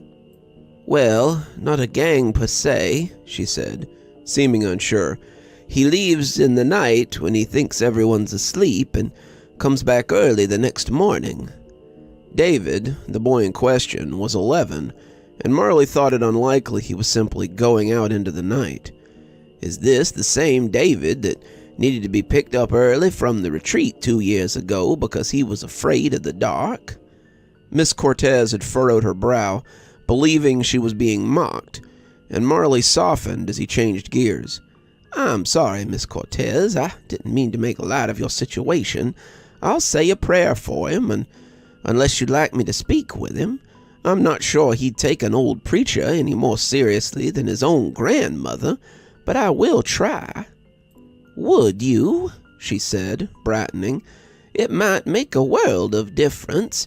I just don't want him to get mixed up in something that will end badly for him. It's why I sent his mother to live with her sister, so she wouldn't fall in with a bad crowd. I'd hate for my grandson to make the mistake that I took out of his mother's path." Marley had said he would, but what he found when he went to the park to speak with David was far worse. His grandmother had told Marley that David liked to hang out with his friends after school at Rutherford Park, but when he went to wait for him, he saw another group approaching the hedge, and that was his first glimpse of the strange pumpkin child. At first he had worried that the group of much bigger boys meant to hurt him, the child with the pumpkin on his head being much smaller than they were. But when they showed the boy deference, bending to speak with him in respect, he watched the group step into the hedge and disappear from view. That was the start of his surveillance, but it certainly wasn't the end. Pastor Marley felt the clock of his heels on the hard stone, and the firm smack of soles gave him confidence. It was the stability that he'd been looking for, and he had missed it in the years that had passed. When the missionaries and the speakers for the green men had invaded his town, he had ignored them. They were just travelers, passing through and speaking of strange ideas. But he wouldn't let them pass this time. He would save this town, the way he hadn't saved his first flock, and atone for the sins of his past. He had watched the hedge for the next few days, keeping an eye peeled for more activity. He couldn't have explained why, but he knew there was something strange going on. This whole thing seemed off, and Marley wanted to know why. He kind of thought it might be drugs at first. This was the farm belt after all, and meth wasn't out of the question. Like Miss Cortez, he thought some gang from a nearby town had set up shop and was using the impressionable kids to do their dirty work. He went right on thinking that, until the graffiti started appearing. Marley had been walking home from the corner store when he'd seen the green and orange missive scrawled across the front of the old warehouse where the kids sometimes played stickball. "All Hal the Green Man," it had said, the letters runny and barely legible. Anyone else would have passed it off as simple tagging, but Pastor Marley hadn't even noticed when the bags in his hands had landed on the ground. His eggs had smashed, his creamer leaking out impotently, but he could do nothing but stand and stare. It was like seeing an old enemy across the years and miles, and knowing a dread you hadn't felt since you were young. The Green Man was here now, and Marley was afraid that it might already be too late. The road ended abruptly, his confident heels sinking into the dirt of a country road, but it didn't slow the priest in the least bit. He could see some kind of rude structure ahead, and within it were gathered a collective of adults and children. They were holding torches, the bonfire behind the pavilion making the angles look almost natural. They were standing in an open-air hall, a raised dais letting them all hear what the little pumpkin kid had to say as he presided over them.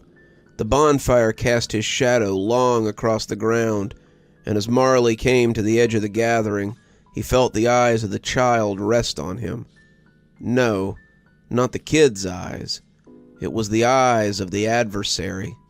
Beyond the bonfire was a blasphemous altar made of stone and odd geometry. It looked as if it had fallen from the heavens fully formed, and no hand had wrought such a thing as that. Within it was a small opening, like a viewing port for some terrible diorama, and Father Marley felt certain that this was where the heart of evil lay. This was the house where the enemy resided, and the taint would persist until it was closed. This was his target, but suddenly he felt more eyes than those of the enemy upon him. The pumpkin child's congregation had turned to look at him, and he felt his strength desert him for half a second. He was no Samson, no David, and he could not hope to fight all of them. Much like Samson, however, Marley thought that he could pull the temple down upon himself, if such was required. "I have come to put an end to your corruption of my town, and I will not stop until the Green Man is no more," he stated into the silence. "Jesus!" Gibbs breathed, watching the crowd shuffle in the wake of the priest's condemnation. "He's got stones, I'll give him that." "Yeah, but I think he may be about to lose them," Travis responded. "That crowd's 50 deep at the least. Few more than Nathan told us about. Couple of them are bigger than the little kids we came looking for, too." "I'll say. Are those the phys eds teachers from the high school? And that's Fred Masters from the hardware as well. Jupiter from the Fill and Go, and holy shit," he breathed, but Travis had already seen them. They had come in uniform, for God's sake, and the sight of Gage and Dreyfus complicated things some. Did the sheriff know they were here? Surely he wasn't involved in this too, or why would he have them investigate at all? No, Travis had to believe that Sheriff Carl wasn't wrapped up in this. Otherwise, the implications were that he wanted both of them gone, and Travis refused to believe it. They were standing at the edge of the woods, watching the priest as he squared off against the gathered throngs. "What do we do now?" asked Gibbs, and Travis could hear the rattle of his weapon. "You need to go back and tell the sheriff what we've seen.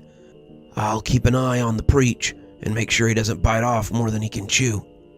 "Not a chance in hell," Gibbs said.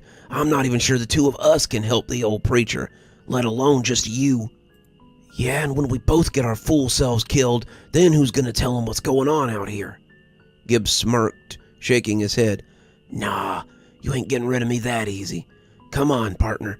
Let's go help the preach before he gets himself killed." Travis wanted to rail at him, but he couldn't help but admire the man's courage. He wasn't sure that he'd be able to pass up an offer like that if it had come his way. Between them, they had about 24 rounds, and Travis was pretty sure there were at least twice that many on the pavilion. What's more, if his old pals still had their guns, then things could get messy. Gage was a better shot than Travis, and Dreyfus had been on the pistol team when he worked at the prison in Ledford. At the end of the day, he supposed it didn't really matter, though. Protect and serve and all that. "Come on," Travis said, drawing his own gun. "Let's get this over with." The kid with the jack-o'-lantern on his head had been talking about burning down the barn at the Stutter farm. Something about getting the last of the pumpkins before they moved on to the town, but he stopped talking when he saw the priest come into view. Was that fear Marley saw, or simply curiosity? It was hard to tell through the pumpkin head, and the closer he got to the dais, the more he began to doubt it was either. The closer he got, the more Marley came to doubt that whatever lay between that gourd could express much of anything, and the image gave him a shudder. "In the name of God, I demand that you cease this communion with Satan. You've been swayed by evil, and I mean to see it brought to an end." Father Marley had expected derision, perhaps scorn, but the gathered masses were deadly quiet. They turned to the child in eerie cohesion, and the boy looked back at him with wooden interest. The pumpkin boy was younger than Marley had at first guessed, and being this close made him think the kid might be even younger than that. He was small, 7 or 8 perhaps, but his childish hands moved masses, it seems. The hollow eyes of the pumpkin regarded him evenly, and Marley once again felt sure that they were hollow. "We have no truck with your interloper, priest," said the pumpkin child, his cherubic voice sounding steady as he spoke from the dais. "No more than we have with your lamb god. Depart our company and cease your attempts to thwart the coming of winter, and we will allow you to leave in peace. For now." Marley wasn't set back in the least, and as he walked amongst the parted flock of this pumpkin child, he felt like David amongst the lions. Of course he would say that he wasn't a tool of Satan.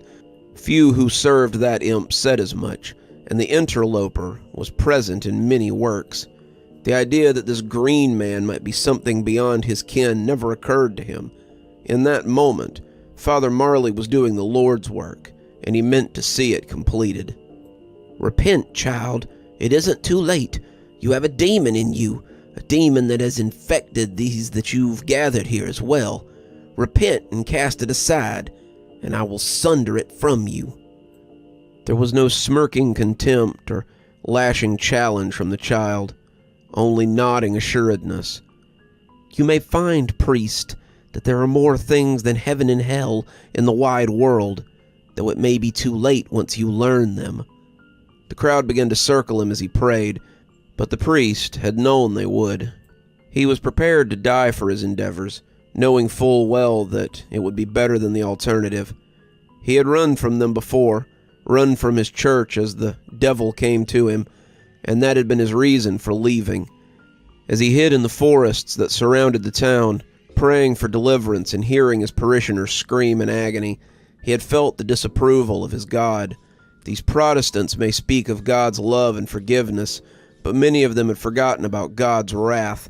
God was still that vengeful entity that had burned Sodom and Gomorrah, that had told Abraham to sacrifice his child, who would burn Job's home and lands to the ground just to prove a point. And as Marley knelt in the woods, he felt certain that God would have loved nothing more than to strike him dead right there. Fortunately for him, God had plans for him, and now it was time for Marley to make good on those plans. If those plans were for him to die in martyrdom, it would still be better than watching another flock perish beneath the green man's brutality. He closed his eyes, reciting the Lord's Prayer, leading into the passages that would glorify God and humble the demons who resided here. He could feel the press of heat as they moved around him, and lifted his voice as he worked into a fervor. He would cleanse these people with his dying breath if he must, and when the gunshot erupted, Marley waited for the burn. The burn never came, but the press shifted a little as some of the crowd turned to regard the shooter. "That's enough," said a familiar voice, and Marley opened his eyes to see Officer Parks approaching with his gun leading the way. Officer Gibbs was close behind him, barrel wavering as he seemed unsure where to point it. "I don't know what the hell you're doing out here, and I don't really care. We're leaving with Pastor Marley. Anyone who gets in my way is going to jail for obstruction. That's a promise. Now disperse." The mob was in his way, two of them officers from the night shift. Marley was disappointed to see, and they showed no signs of compliance. Marley turned his head back to the pumpkin kid, directing his words to the embodiment of the interloper. The child seemed unaffected by those words, staring at him through hollow eyes, and Marley lifted his voice as another gunshot rang out. Whatever was going on behind him was irrelevant. The real battle was between he and the pumpkin head. Another shot went off. Something sprayed across the back of Marley's neck, and there was a wet sound like stone hitting meat. Someone had gone down, and Marley pulled the holy water from his pocket as he prayed one of his protectors hadn't been hurt. The water arced from the mouth of the bottle, dappling across the orange face of the pumpkin, and Marley finished his convictions as he waited for the coming hiss. He expected pain, convulsions, the wail of a spirit touched by God's judgment. But as the boy tilted his head as if to ask if that was all, Father Marley realized that he may have erred. "As I told you, priest, there's none of your devil here. Your God has no power over me or the master I serve. We are beyond you. We are strange, and your lamb God has no power within strange." Something flared to life behind the boy, and Marley realized, possibly too late, that his attention may have been on the wrong idol. The stone edifice behind him had begun to pulsate with a sickening red light. The small square in the center, the heart of the construct, was blinking like a caution light, and the longer Marley watched, the more he believed that something was rising from that light. It came galloping from the depths, growing larger with each passing moment, and when Marley was bumped unceremoniously to the side, he saw that he was not the only one who had taken notice. The crowd was coming back, their faces rapturous, as they watched whatever this was come into the world. "It is time," the pumpkin child said, raising his hands skyward as he invited them to witness. "The coming of the Winter Lord is upon us. The Green Man comes. He comes. He comes. He comes," they chanted. As the rider burst from the stone square, growing as he landed on this side of the void, Father Marley was filled with a terrible knowledge. The child had been right. This creature was older than anything he knew, stranger than anything beneath the sun or moon, and as he tried to flee, his escape was halted. He briefly caught a glimpse of one of the officers crumpled on the ground, but the other was nowhere to be found. He briefly caught a glimpse of the road that would have taken him back to his car, if he could but find it. He would never see his car, his church, or anything comforting again. And as they spun him around, he came face to face with the green apparition that he had been right to run from so many years ago.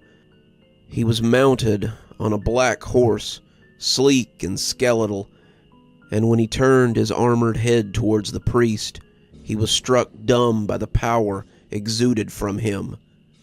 "I have come," said the green man, his voice like an avalanche from the coldest peak, "and the doom of worlds comes with me." Travis ran through the forest. He didn't know where he was going, but anything was better than what he was leaving behind. The front of his shirt was turning red, the wound on his stomach making him wince. But if he had any hope of keeping the rest of his blood where it belonged, he had to get away from here. He hadn't really thought they would attack them. They were their neighbors, their friends, and he had hoped that being found in such a compromising situation would shame some of them into leaving.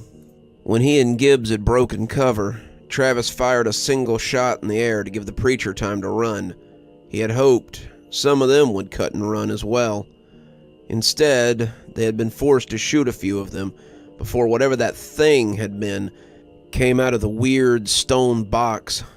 They had killed Gibbs, at least Travis thought they had, and when one of them had slid a knife into his guts, Travis thought it would be the end of him too. Gibbs had shot Travis, the man reaching for his piece, but somehow the mob had gotten in behind them. Travis had heard his partner gurgle as someone slid a knife into the side of his neck, but he had barely brought the gun up to bear when a sharp pain had erupted in his stomach. He found Gabriel Tanner, someone he'd gone to high school with, grinning like a lunatic as he pulled the knife free, and when the man lifted it to deal him a killing blow, Travis thought that'd be the end of him. That's when they all turned, the pumpkin kid yelling about something, and he had been left on the ground to bleed. He'd gotten to his feet and run then, adrenaline still pumping, but as it began to ebb and the wood stretched out before him, he felt sure that he wouldn't make it out alive. When a root caught his foot and he went down in a sprawl on the forest floor, he thought this would be where he'd die. He was just starting to black out when a crunch of leaves brought him back to reality. Great, he thought. What fresh hell was this? "There he is! I told you I saw him run in this direction." Travis turned his head and thought he was seeing double for a minute. There were two pumpkin heads now, one big and one small, and they were both standing over him, looking down with their questioning triangle eyes. The difference between them and the one he'd seen in the pavilion, however, were that these two clearly had heads beneath.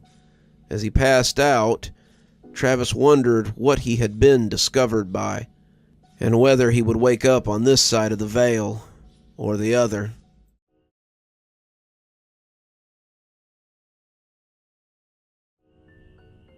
Sheriff Carl Hashwin lived alone about a mile from the station.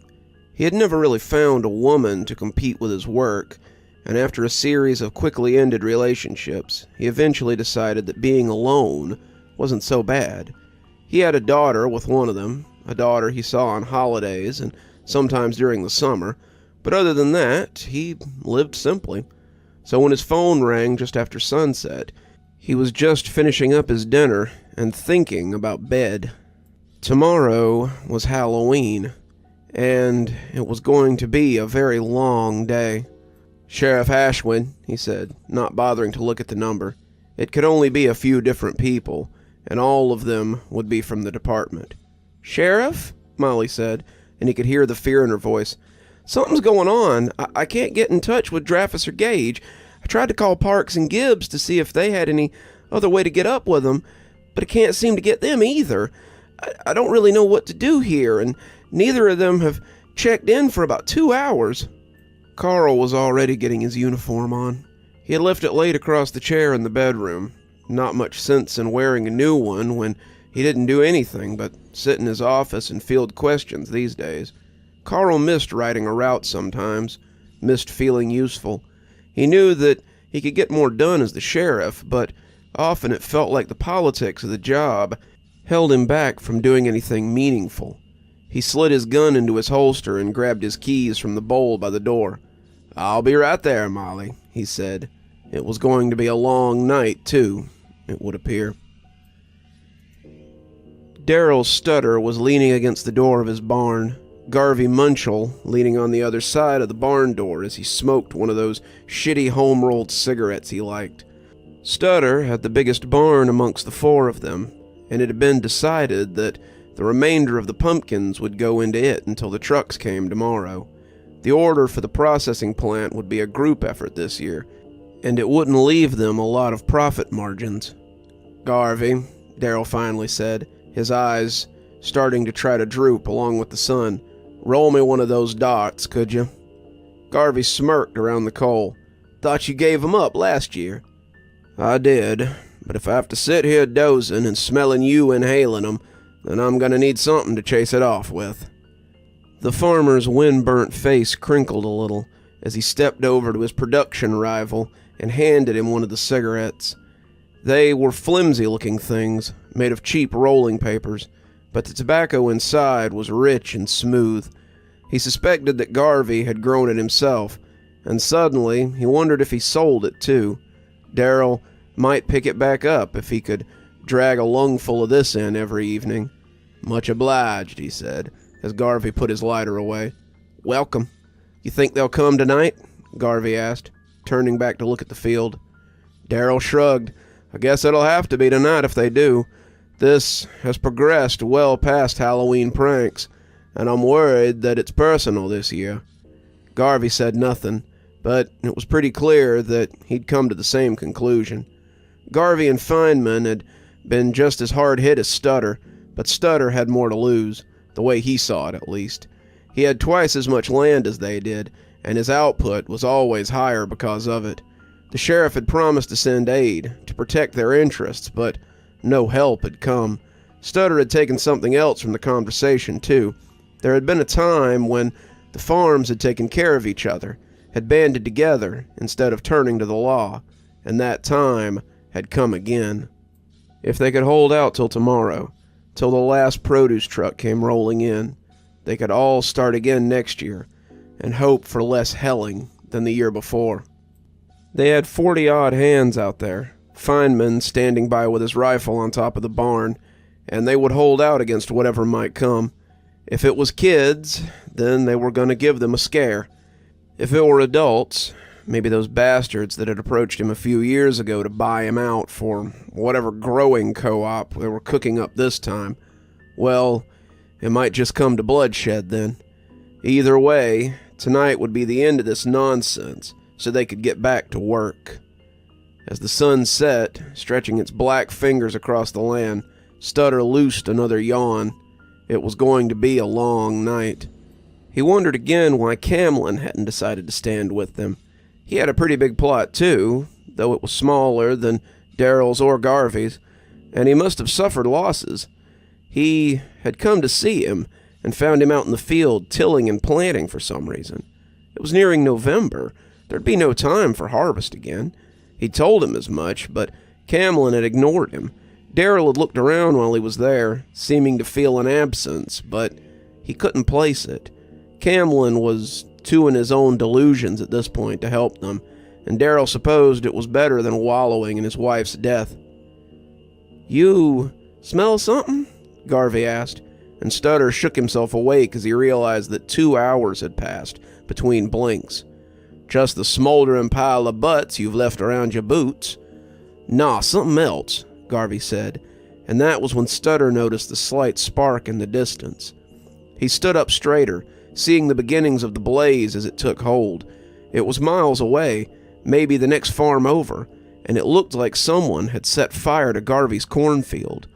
The dry fuel was going up in great swatches, and a fire lit the night as Garvey began to tremble. "Too far.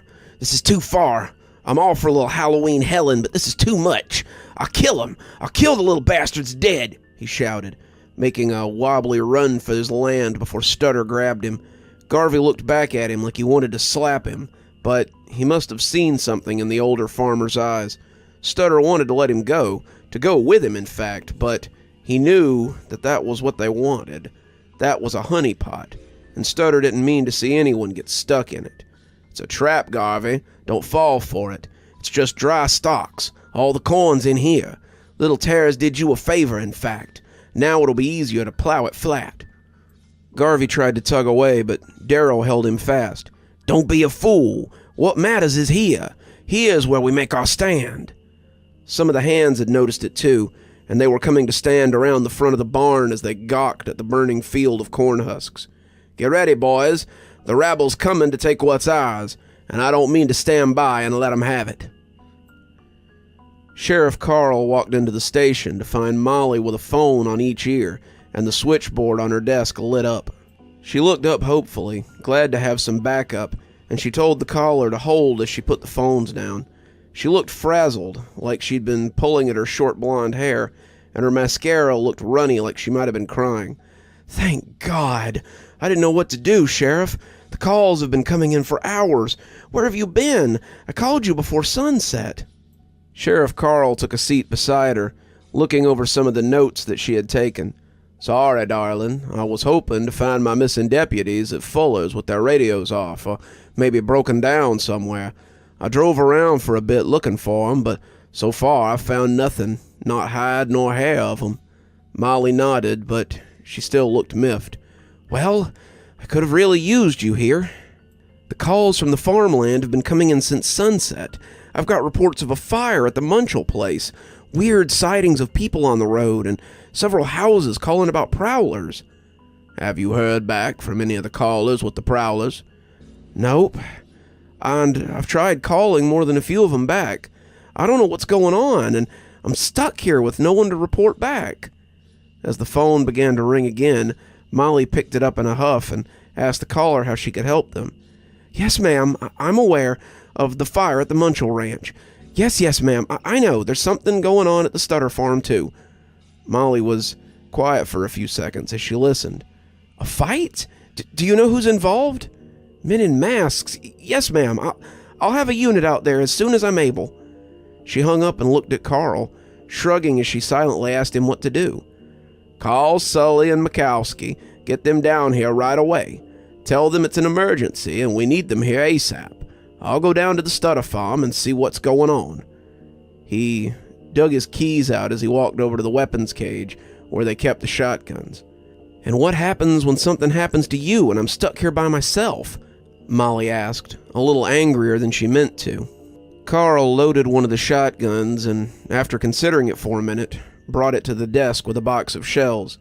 "You know how to use one of these, I trust?" Molly scoffed. "Of course, Sheriff. If things go sideways, use it to defend yourself. If I don't check in after an hour, lock the doors and don't open them for anyone but Sully or Clarence." He took another shotgun down and loaded it, stuffing a handful of shells into his pocket before turning to go. "I'll call you when I know something," he said, leaving before she could raise too much of a fuss. He could sense something building, a pressure more dire than any storm, and he hoped that he could stop it before it covered the whole town in a downpour of trouble. They were coming from the fields that surrounded the barn, their bodies cutting small runners against the corn or the wheat. Stutter wasn't sure who they were or what they meant to do, but as he clutched at the stock of his shotgun, he knew that he hadn't brought enough bullets to handle them. Garvey had a pitchfork from the barn, his pistol shoved into the front of his jeans like a bandit's blunderbuss. Most of the farm hands had implements from the barn as well, pitchforks and rakes and various other things. A few of them were armed with handguns as well, though. They were ready, or so they thought, to scare a bunch of kids back to town, but they couldn't have guessed what they would find coming out of the fields when the stalks parted. The hellions were wearing masks, weird sackcloth things that reminded Stutter of scarecrows, and he saw a few of the farmhands step back in confusion. They were armed with knives, most of them likely having come from someone's kitchen block, and they came into the space between the field and the barn with herky-jerky movements, like marionettes. They were unsettling to look at, and Stutter could already tell that most of them were not children. Far from it. The majority of them looked like high school may have been a few years beyond them, and that only solidified Stutter's ideas that this was an attempt to take his land. When Stutter fired his gun into the air, He had hoped to get a reaction out of them, but they never even flinched. "You're trespassing on my land. You have till a count of 10 to turn around and take your asses back the way you came. 1, he started, as he cocked his shotgun and slid a fresh shell into the tube. 2, 3, but as he raised the gun, he realized he would never make it to 4.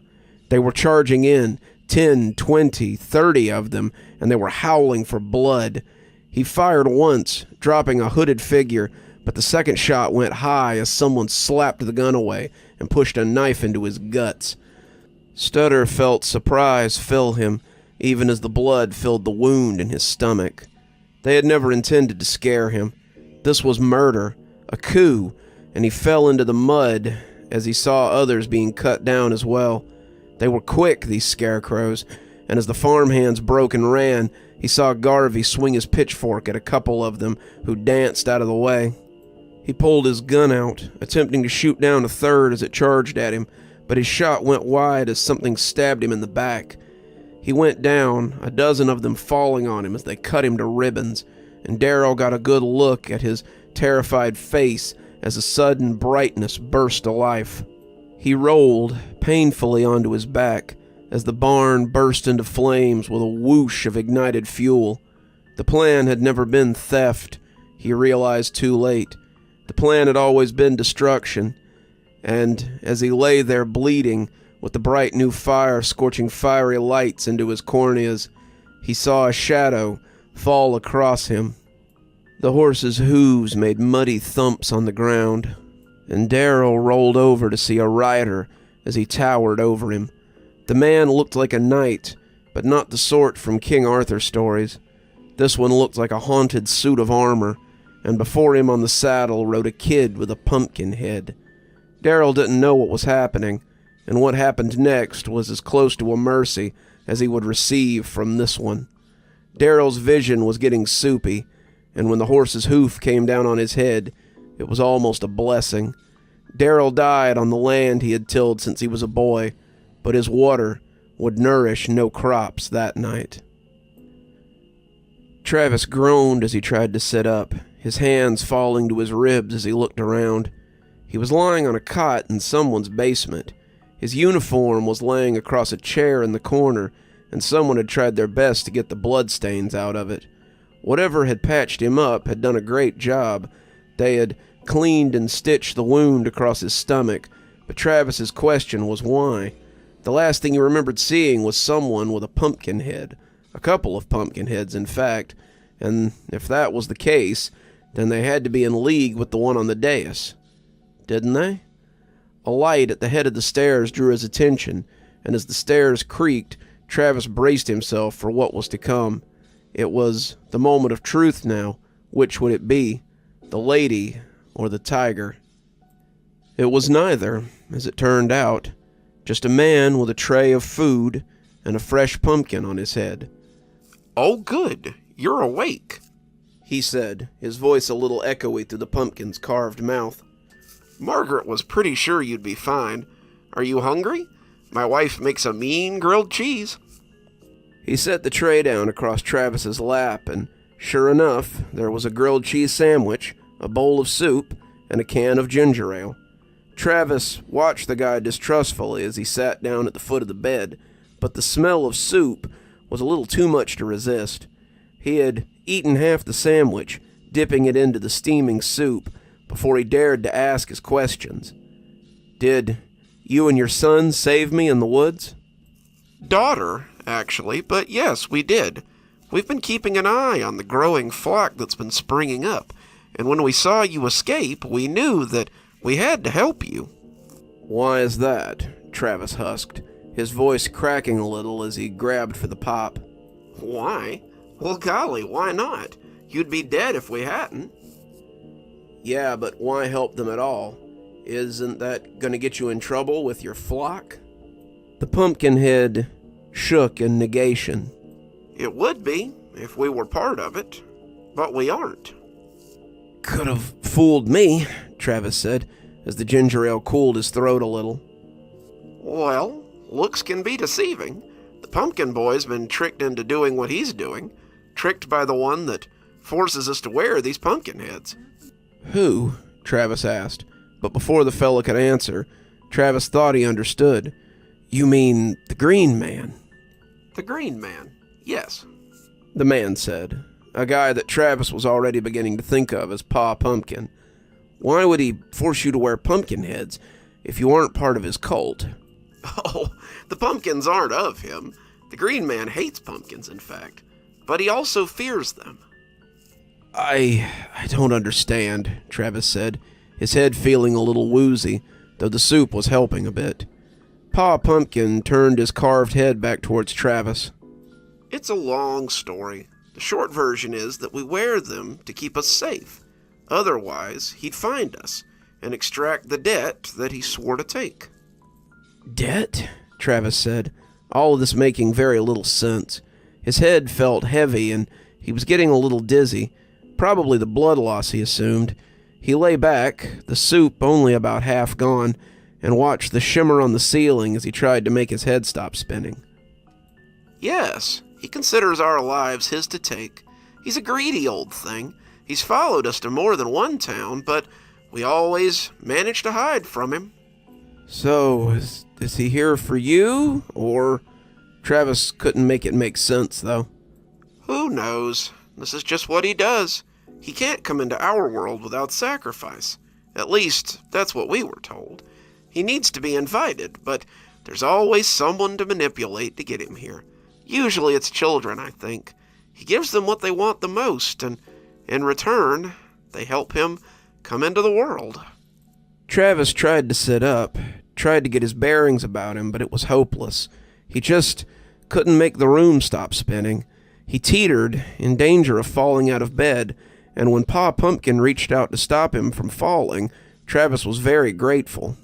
Whoa, easy there, champ. You aren't quite ready to rejoin society yet. Get some rest. I'll pop back in a little later and see how you're feeling.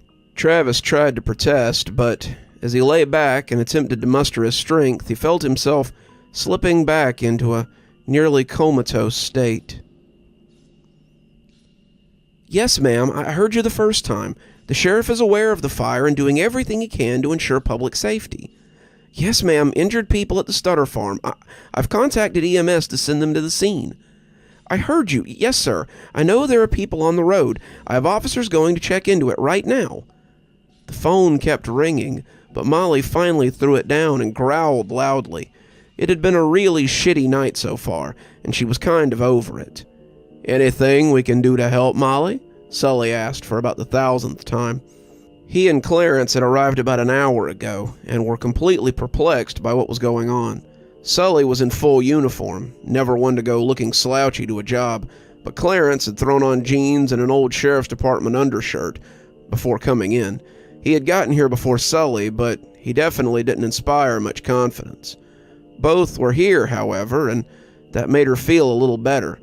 Nothing comes to mind, Sully. You guys just sit there till the sheriff... But as if summoned by the thought of him, the door burst open, and in walked Sheriff Carl. He looked as if he'd seen a ghost.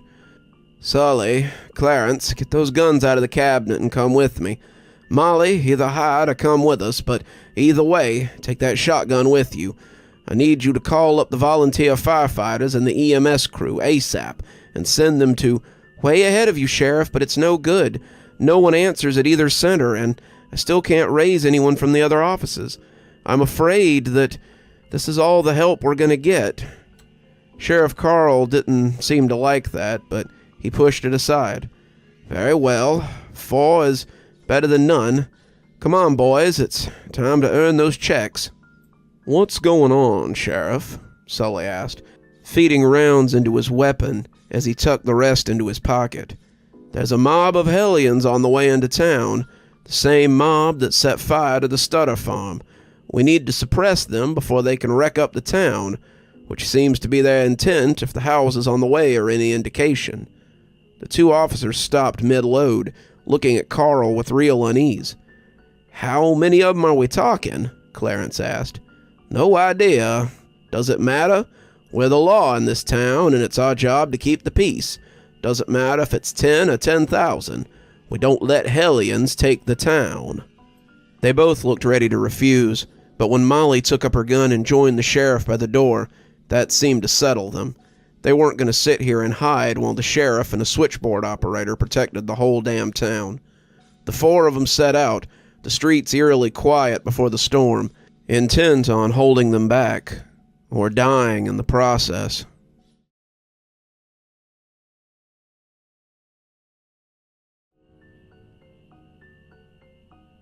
Sheriff Carl left the office, his 3 deputies in tow. He was heading towards Main Street, and felt certain that the crowd would be going in that direction. If he meant to intercept them, then he needed to get them before they got to the residential areas. He felt his hands clutching at the stock of the familiar shotgun as he tried to calm himself down after what he had seen out in the country. He had driven to the old Stutter place so he could check and see if his officers were there. It wasn't like Gage and Dreyfus to just not answer their radio, and he was afraid that they were hurt. What he had seen from behind the wheel of his cruiser was a large group of scarecrows as they set fire to the barn and killed the hands that had come to protect it. They weren't interested in theft. They didn't want any of the produce that he had laid in the barn. They just wanted to destroy what he had made. It was senseless, it was needless, and it seemed to be exactly what they were after. He had gotten as close as he dared, and a few of them had looked up and seen him with their sightless sackcloth eyes. He had found his courage lacking then, driving back to town in a hurry as more of them came lumbering from the field. It shamed him to think about it, but what else could he have done? He had no hope against the small army, and he hoped that he would find what he believed was waiting for him on Main Street. The town of Fraziers was an old one, and sometimes the people could feel things on the wind and know where they were needed. To everyone's surprise but his, there was a small group waiting for them on Main Street. Mr. Worley, from the general store, was sitting with a rifle balanced on his shoulder. Mrs. Binks, the postmistress, had a small handgun clutched in her trembling fist. The Alamo brothers from the Quickfill were there, Darrell Landry and 6 of the volunteer firefighters with their axes sitting on the pavement, John Moreau, the local garbage collector with a crowbar, Mr. LeBeau from the high school, and about 6 others that Carl couldn't identify right offhand.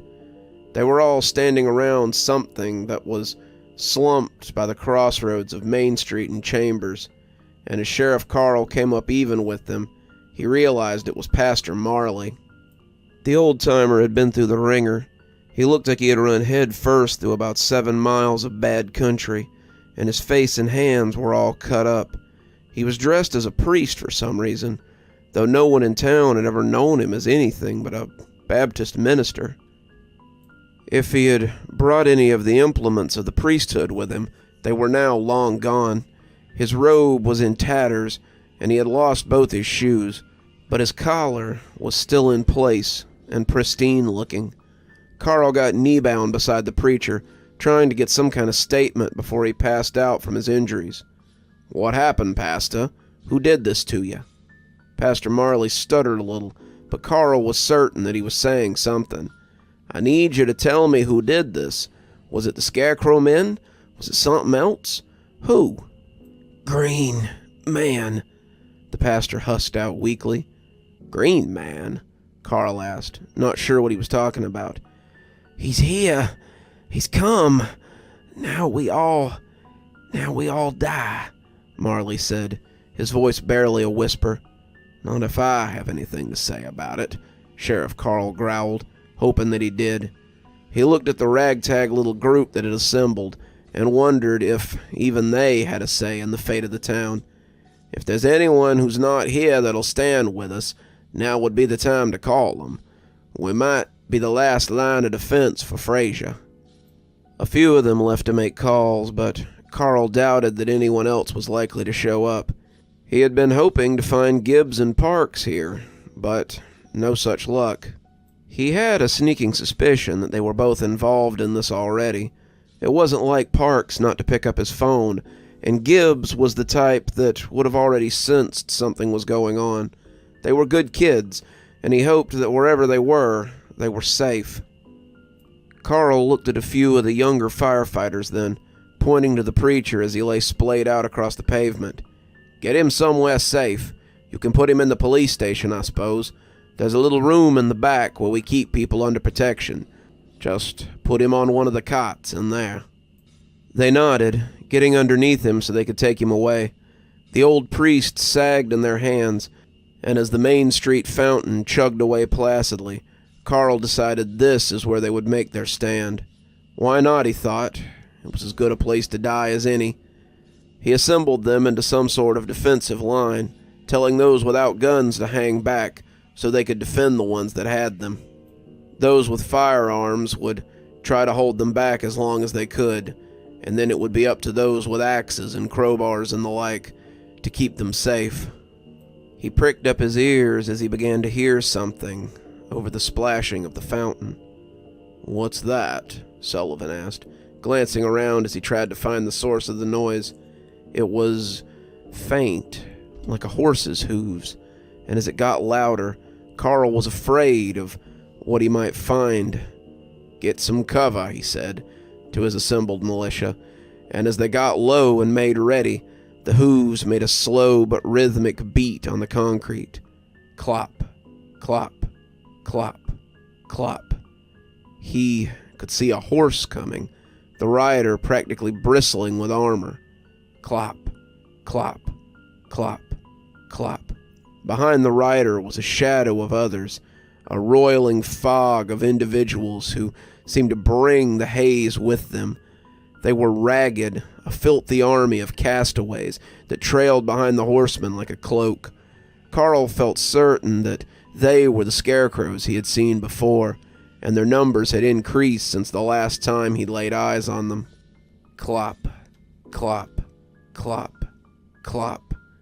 Riding before the armored figure was a pumpkin child, his head bopping along with the armored knight's chest as he rode. This had to be the kid Parks had been talking about, the rebel-rouser who was responsible for all the trouble in town. He didn't seem put off by the armored giant in the least, and as they came riding up, Carl became sure that they didn't have nearly enough people. This army of scarecrows would ride right over the top of them, would brush them aside like leaves in a strong gust, and when Carl raised the shotgun to his shoulder, he never expected to see his crappy trailer or his cluttered office at the sheriff's department again. Clop, clop, clop. The horse came to a stop 30 steps from the assembled militia, and the armored figure seemed to cock his head as if just noticing them. "You are in my way," thundered the voice from beneath the helmet. "Move, or you will be scattered." Carl had to make a conscious effort not to comply. The rider held the voice of a winter storm, the voice of a blizzard as it threatened to knock your house down, the roof when it caves in under the weight of all that snow. How could he hope to stand against this creature? There was no standing against the coming of winter, and Carl had to remind himself that this was just some guy in a suit of armor, not an actual force of nature. This was his town, and he wasn't going to get run off by a bunch of roustabouts. "As sheriff of Frazier, I demand that your group disperse. Frazier isn't here for you to roll over, and I won't let you destroy my town." The little pumpkin kid leaned forward, and Carl was worried that he would tip over and fall off the horse. "No one can stand against the Winter Lord, Sheriff. If you lay down your arms, we may let you join us, but you cannot win against the might of winter." "We'll just see about that," Carl said, standing his ground as he faced the towering rider. There was a pregnant silence as the two made ready, and when the arm of the rider came up, Carl shuddered involuntarily. His hand sliced out towards the fountain, and the ragged mob behind him surged forward like a wave. The sounds of shotguns burst around him as Carl tried to find his mark, but they were nearly upon him before he fired. Father Marley was huddling in the woods, smelling the fires that burned his parish to the ground again. The sounds of destruction rode the wind like errant sparks, and the screams of the dying were like a brand on his mind. They were killing them while he hid, killing them all while he hunkered in the bushes, and as he prayed, Marley felt a new brand mark him. It had to be the same feeling Cain had withstood when God sent his pain upon him, and Marley was afraid that he too must be cast out of all that he had known and loved. He would walk in exile if that was what God said he must do. He would go willingly into the land of Nod if he must. He was a coward, an unfit shepherd, and he had allowed his flock to suffer for his inadequacies. When the hooves sounded near him, he started. The whinny of that ghostly horse sent his eyes skyward, and suddenly the green man was overtop him. As that great bloody axe came down to end his exile early, Marley came staggering from sleep to find himself in a little room with no windows. He looked around, wild-eyed and confused, until someone told him to shut the hell up. On a cot in the corner sat someone that he knew. Sitting with his knees against his chest and his eyes staring sullenly was Nathan Casterly. "It's bad enough being stuck in this little room without you freaking out," he said, as Marley fixed on him. "Where are we?" Marley asked, rubbing his eyes and wincing as his cuts burned. "The police station. They brought you in a couple of hours ago. You look pretty rough. What happened to you?" Marley didn't think he was curious for purely humanitarian reasons. Casterly, besides being a staunch atheist, was a writer for the Comet, the local paper that seemed to have more gossip than news these days. Nathan seemed to be an all-around contrarian from what Marley had read, and when he had questioned why the city had put a new roof on the old church last spring after the nasty blizzard, Marley had come under his scrutiny for the first time. The reporter had dug up his lapsed Catholic ties and his exile from the church, self-imposed or not, and made some pretty nasty parallels between his old religion and his closeness with youth sports and outreach in the community. He was a vicious little prick, but Marley found that he had little else for company. "I was out in the woods, trying to stop the coming of the Green Man." He could still see it, the rider bursting from the altar, the sounds of hooves on the pavilion, the deep voice of the Green Man as he came forth. He hadn't seen him when he came to destroy his town the first time, but now he lived as big as life in his head forever. "You saw the kids in the woods?" Casterly said, lifting his face off his knees. "What happened? Are they forming a cult out there? Who's this Green Man they keep talking about?" Marley thought about where to begin and decided on the last one. "No one really knows. He's some kind of pagan spirit of winter. People worship him, but I don't think they really understand him. He gathers people to him with promises, but I think it's a monkey's paw situation. The things he gives them have strings attached, and those strings become chains before they really know what's happening." The chains had become pretty real in the woods. The people had gathered around the Green Man, and he had bestowed upon them his blessing. He had turned them into scarecrows, changed their flesh to sack and straw, and taken their will from them. They had screamed and writhed as he reveled in their subservience, and the pumpkin child had done little but watch as the mob twisted. They were silent then. Cloth and straw had no voice. But Marley was gone by that point. He had run as fast as he could, and that was how he had come to be in town so the militia could find him. Casterly nodded. "I guess it wouldn't be that hard to form some kind of cult around here, especially not from an old winter deity. But what do they want?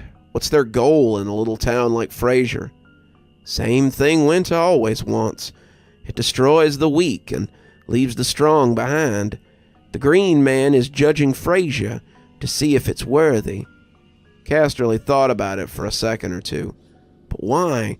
What does this green guy get out of this? Who knows? He's not from here. His motives and goals are known only to himself. Marley smacked his lips, his mouth feeling dry and his tongue possessing something mealy and unpleasant. There's water in the little fridge over there, Casterly said hastily. Some snacks, too, though it's nothing much. They say this is a safe room, but it mostly just feels like an interrogation room with cots. Should have known better than to think those two would actually keep me safe. Parks has always been a shitheel. Officer Parks? Is he here too? Marley asked. Haven't seen him. He and his partner dropped me off before they went to go check out the meeting in the woods. Guessing they may not have come back.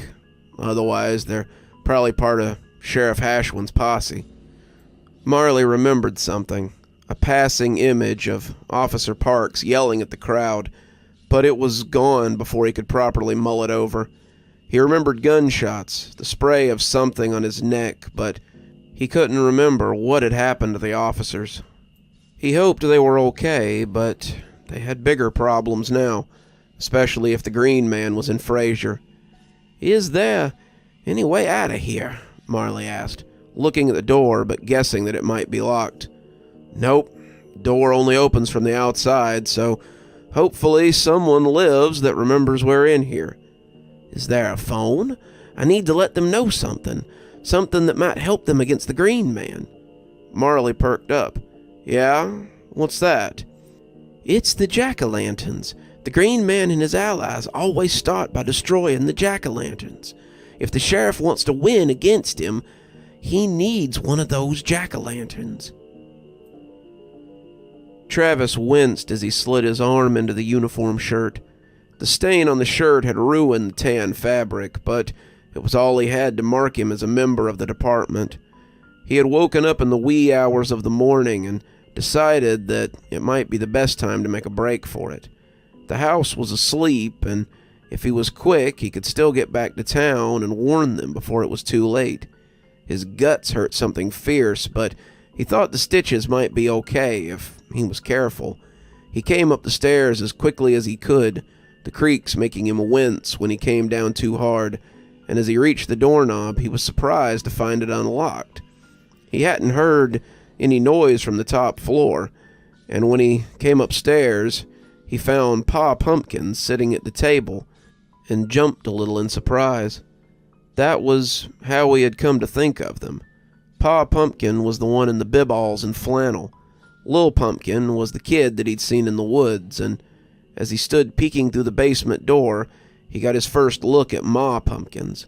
She wore a long skirt in a fall pattern, and her pumpkin was a lighter shade of orange than the others. She had her back to him, bustling around the kitchen as she prepared breakfast for the family, and as he looked back, he realized that Pa Pumpkin had spotted him. Don't be shy. Come have a seat. Let's talk before you head out. Travis thought about refusing him for half a second, but as the smell of pancakes and eggs and fresh coffee wafted under his nose, he decided that it might be a good idea to meet his end with a full stomach. Marley hadn't been the only one to see that weird horseman who'd come bounding up from nowhere, and Travis held no illusions that he could stand up against something like that. He was one of those boogans that his mother had always claimed would get him if he wasn't good, and you couldn't kill boogans with bullets. He had barely sat down, groaning as his wound ached, when a plate came down in front of him, and he looked up to see the carved smile of Ma Pumpkins. Eat as much as you like. You're our guest, and we have so few. It was hard to tell, but Travis thought Pa might have given her a disapproving look as she retreated. Travis tried to control himself, but it was hard with all that food in front of him. He had done for the cakes before he knew it, and the eggs were going down pretty quickly, too. His stomach was accepting the grub, and he guessed that the knife had probably missed anything having to do with digestion. Likely it had just been one of those painful gut wounds that kills you slowly and hurts like hell while it does it. Pa Pumpkin let him finish his grub before starting, and Travis saw him lifting his pumpkin just a bit as he ate some of his own breakfast. "You can take that off if you want," Travis said. "You don't have to wear it on my account." "That's very kind, but we never take our pumpkins off, not even to sleep. We only take them off for the briefest of moments when they start to rot, and then it's to replace them with a new one." Travis was speechless. "So you never take them off? Why is that?" "The easiest answer is that we're wearing them to hide." "Hide? From who?" Travis asked. "I think you know," Pa Pumpkin said. "You mean from the Green Man?" He nodded. "You've seen him before?" Pa nodded again. "How did you escape?" Travis asked, barely noticing the plate of bacon and eggs that Ma sat by his elbow. "We hid. Our daughter was young, barely a year, and we ran before they could burn our house with us inside it. They got our land, they got our crops and our home, but they didn't get us because we had found what they fear." "And what's that?" Travis asked, leaning forward as if to accept a great secret. Pa tapped the side of his pumpkin. "Why, jack-o'-lanterns, of course." Travis was confused. Then why did he give the kid one to wear? Pa lifted the gourd to take another sip of coffee, wetting his pipes before getting going. "He decorates many of his greatest players with pumpkins. He thinks it's funny, some kind of blasphemy towards his rival, and many of his creatures are perversions of growing things. The scarecrows, the pumpkin men, there's some who say he has servants made of corn or autumn growing things, though I've never seen one. He likes to twist things that grow, but not the pumpkins. He hates pumpkins because he knows what they represent and what they will become. I realized that when his minions turned away from me as I threatened to toss one of them at them when they tried to burn my house, at least until one of his human servants crushed the ones I had on the porch. So we wear them. We grow them year-round in our greenhouse, and we stay out of his sight so he doesn't find us. At least, we had until very recently." Travis nodded, though it didn't make a lot of sense. Why would this Green Man be afraid of jack-o'-lanterns? He was huge, armed and armored, and it seemed ludicrous that some flimsy plant would keep him away. Travis chewed at the bacon as he considered it, remembering how the kids had destroyed the decorations in the town first. They had wrecked the jack-o'-lanterns, smashed the pumpkins at Darrell Stutter's field, and all because they knew the power that they held. That was the piece that he had been missing. The wanton destruction had never made a lot of sense, but now it seemed downright targeted. All the more reason to get back to town before it's too late, Travis said, getting up to go. Pa Pumpkin put a hand over his, and Travis grew still. "Hold on a minute, boy. We want to help you. We'd prefer if you stayed here until all this blows over. But since you clearly won't do that, then we want to help." "Help?" Travis asked. "How can you help me?" "By giving you some wisdom and some things you might need before it's all over." Travis sat, glancing at the window to see that the horizon was still dark. Maybe he had a little time yet. "Fall back to the station," Carl yelled, swinging his shotgun stock at a charging scarecrow. The thing went flying, its body light as a feather as it smacked against the nearby storefront. That had surprised Carl when he blew the first one into a shower of straw, but by now he was numb to it. It felt like he'd been fighting for hours, and his arms were as sore from the strain as they were from the slashes that oozed hatefully on his skin. They had come on strong, their numbers pushing the defenders of Frazier away from the fountain, and Carl had been worried that they would lose the town in the first wave. The scarecrows seemed endless, and he had been worried that ending them would splatter someone's kid across the streets. Carl wanted to save Frazier, but he didn't want to wash the streets in blood to do it. That had caused him to hesitate, and almost cost him his life. He had been aiming for the green man, trying to get most of the buckshot on him from this distance, and when the scarecrow had popped up in front of him, he had squeezed the trigger in surprise.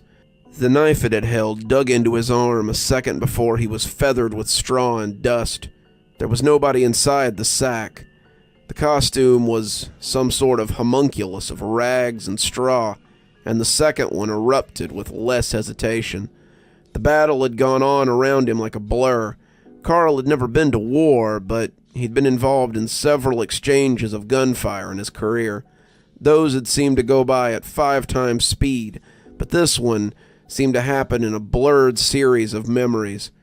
They were retreating from the plaza. Carl cut across the face while he reloaded.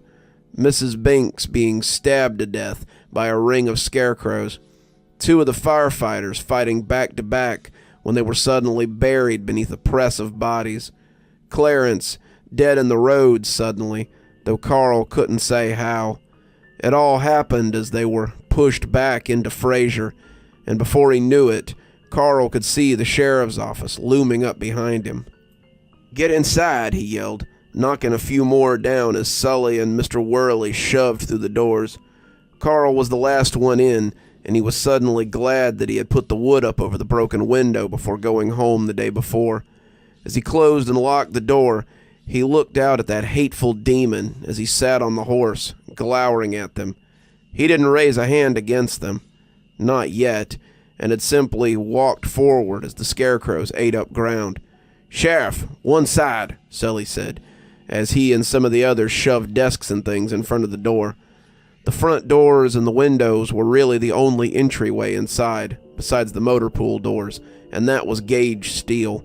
The old building was dated, but the architect had seen no reason to fill it with windows. They had opted for the little ones at the tops of the walls, and they were too small for most kids to slip through. As Carl thought about exits and entries, he also assessed the troops that he had left after the press. Sully, Molly, Mr. Worley, one of the Alamo brothers, Darrell Landry, and 3 of his volunteers from the fire station. Some of the others, some who had been there from the start, and some who joined in. Some of them Carl knew, some of them he didn't, but they were down to the nitty-gritty now. There were about 12 of them all told, 14 if you counted the 2 in the security room, and Carl supposed that he had to. "Sully, go to the armory and arm anyone who doesn't have a gun. Get ammo for the rest, and get ready to hold the line." Sully nodded. "Where are you going, Sheriff?" "To wake up some fresh recruits." Pastor Marley was sitting up, almost like he was waiting for the sheriff, and Nathan looked afraid as the door came open. "Sheriff, thank God, I need to—" "There'll be time for that, but right now I need you both out front." "Why?" Casterly asked distrustfully.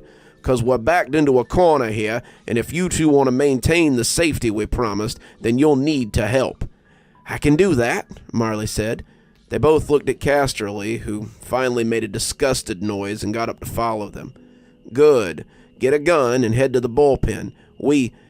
Sheriff, there's an easy way to win this. We need a jack-o'-lantern." Carl looked at the man like he might have lost his wits. "A jack-o'-lantern."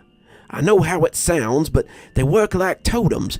The green man is afraid of them, and if we can find one, it'll scare him away from Frazier." Carl shook his head. "Well, I've heard and seen some strange things tonight. Who knows what we may need to do before the sun comes up." He came back to the front to see Molly looking intently out the peephole in the front. "We've got a problem, Sheriff," she said. "Don't we just?" he said a little more sarcastically than he intended to. "I couldn't tell you how, not with it pushing 70 out there, but there's a fog rolling in, and visibility is next to nil." The sheriff looked out and saw the pea soup fog bank rolling through the town like a biblical plague. Just what we needed.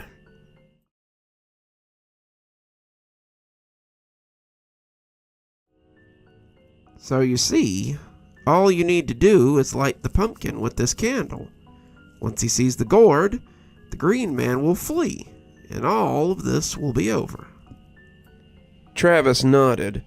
Pa Pumpkin had laid out how he could win, and now he had the tools to save his town. He glanced at the window and started when he saw light peeking on the horizon. It was nearly morning, and he was still here. Travis stood up, not realizing how early it had gotten. I gotta go. I may be too late already.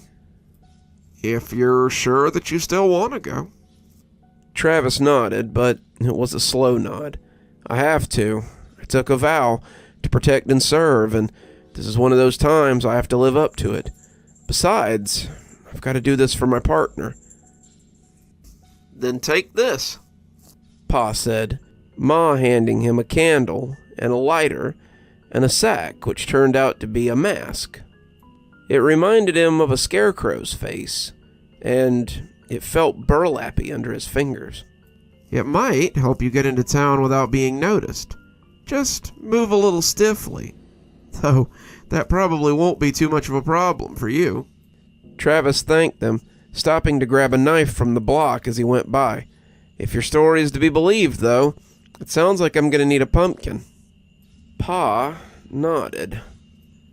Sadly, we don't have any to offer.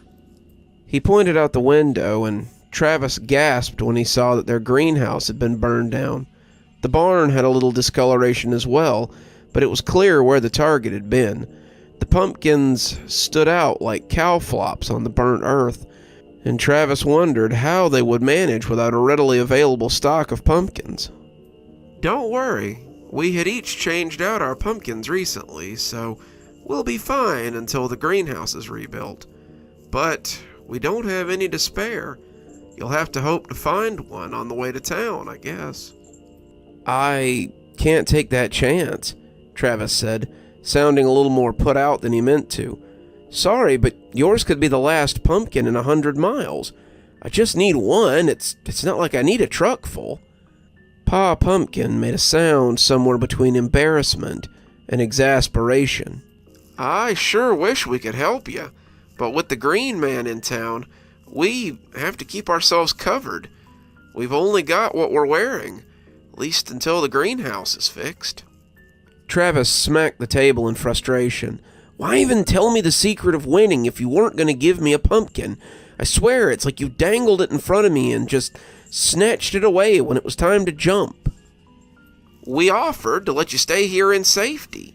You're the one who wants to leave. For all you know, the town's already gone, and your vow means nothing. For all you know, they're waiting on a jack-o'-lantern to snatch victory from defeat, Travis shot back. Pa shook his head. If you're leaving, then go. We've told you our resources are limited, and if you can't accept that, then he can have mine. A small voice came from behind Travis, and Pa turned his hollow eyes towards the entry to the kitchen. Travis looked to find the little pumpkin kid he'd seen in the park, peeking from behind the door. Margaret, I thought you were sleeping. Pa tried to sound good-natured, but came out as exasperated as Ma Pumpkin walked over to try to get her daughter back upstairs. Margaret, however, was intent on helping. I want to help. The people in town don't deserve to die while we hide. I want to help.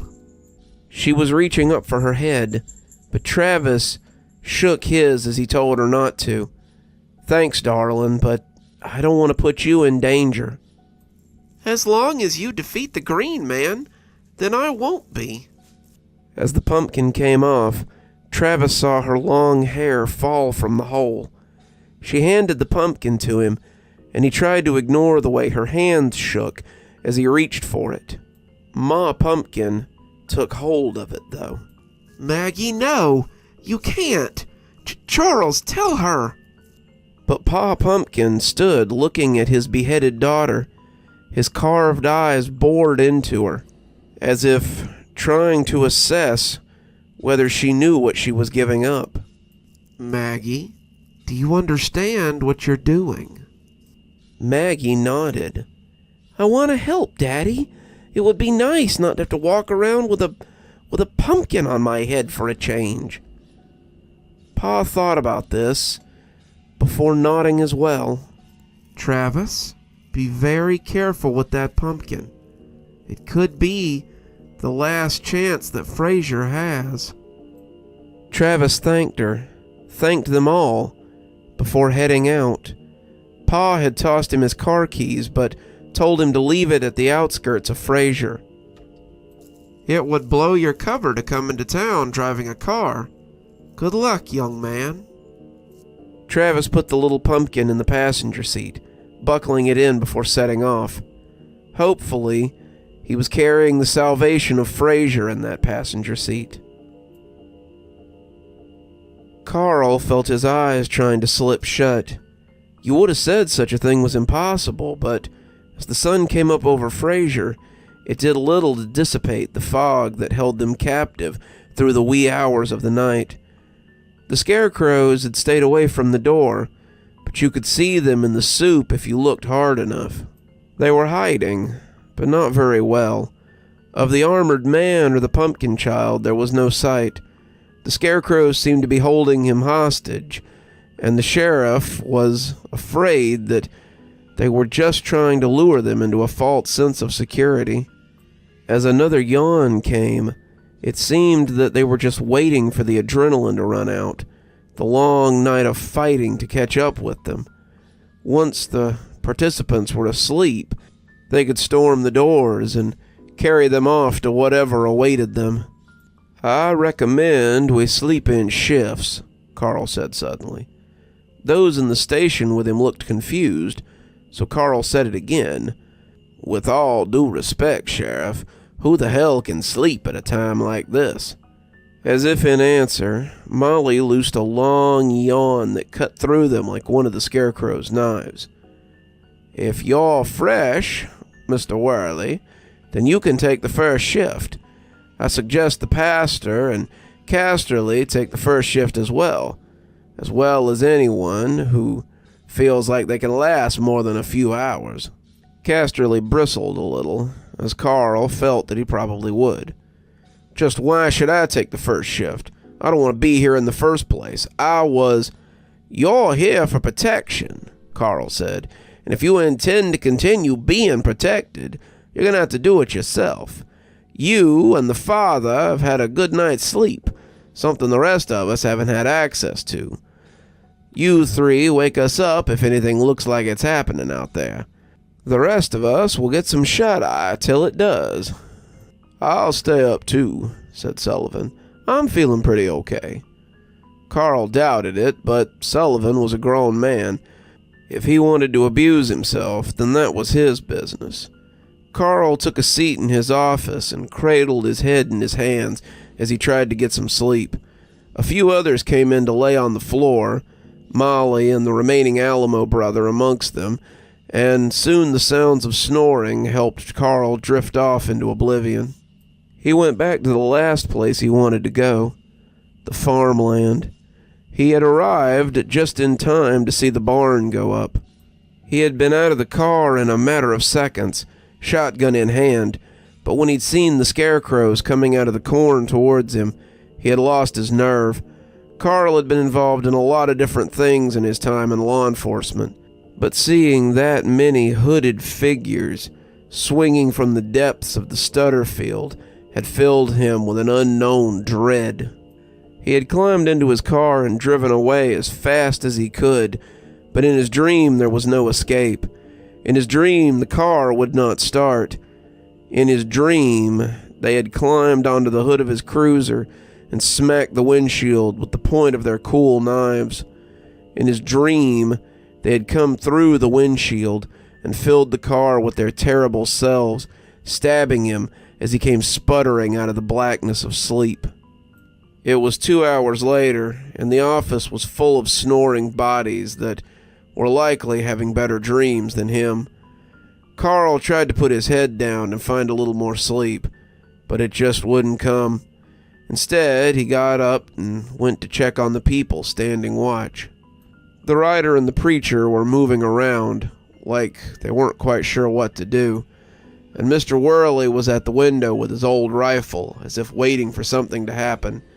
He cast a disapproving look back at Sullivan, and Carl was not surprised to find him asleep. He wasn't mad. Who could blame him? They had all fought against the scarecrows for the better part of the night, and the fact that any of them were alive seemed to be a miracle. Sullivan came awake guiltily when the sheriff nudged him with his foot, gripping his gun and looking around as if he'd missed the ambush. "Anything to report?" "Nope. It's been strangely quiet, actually. I don't know if they're looking for weakness or just shoring up their numbers. I don't know how they make more of those scarecrows, but I have to wonder what happens to the people in town who aren't in the police station." Carl had entertained the same idea, but he couldn't help those people. The people who had chosen to stand with him during the initial push were the only ones he could help right now. He had to trust that some people had seen what was happening and were hunkered down. He had to hope they weren't the only armed resistance that was standing up against these things. Frazier was a farm town, and that usually meant that you had about twice as many guns as you did residents. There had to be someone out there organizing and trying to help people, just like Carl. He hoped against hope that Gibbs and Parks might be out there, helping. Even Gage and Dreyfus would be a help right now, but he couldn't waste a lot of thought on that at the moment. Right now it was about the present, and the present was bleak. "Go catch a few hours, Sullivan. I think I've had about as much sleep as I can handle right now." He looked like he wanted to argue, but in the end, he got up and took himself to the sheriff's office with the others.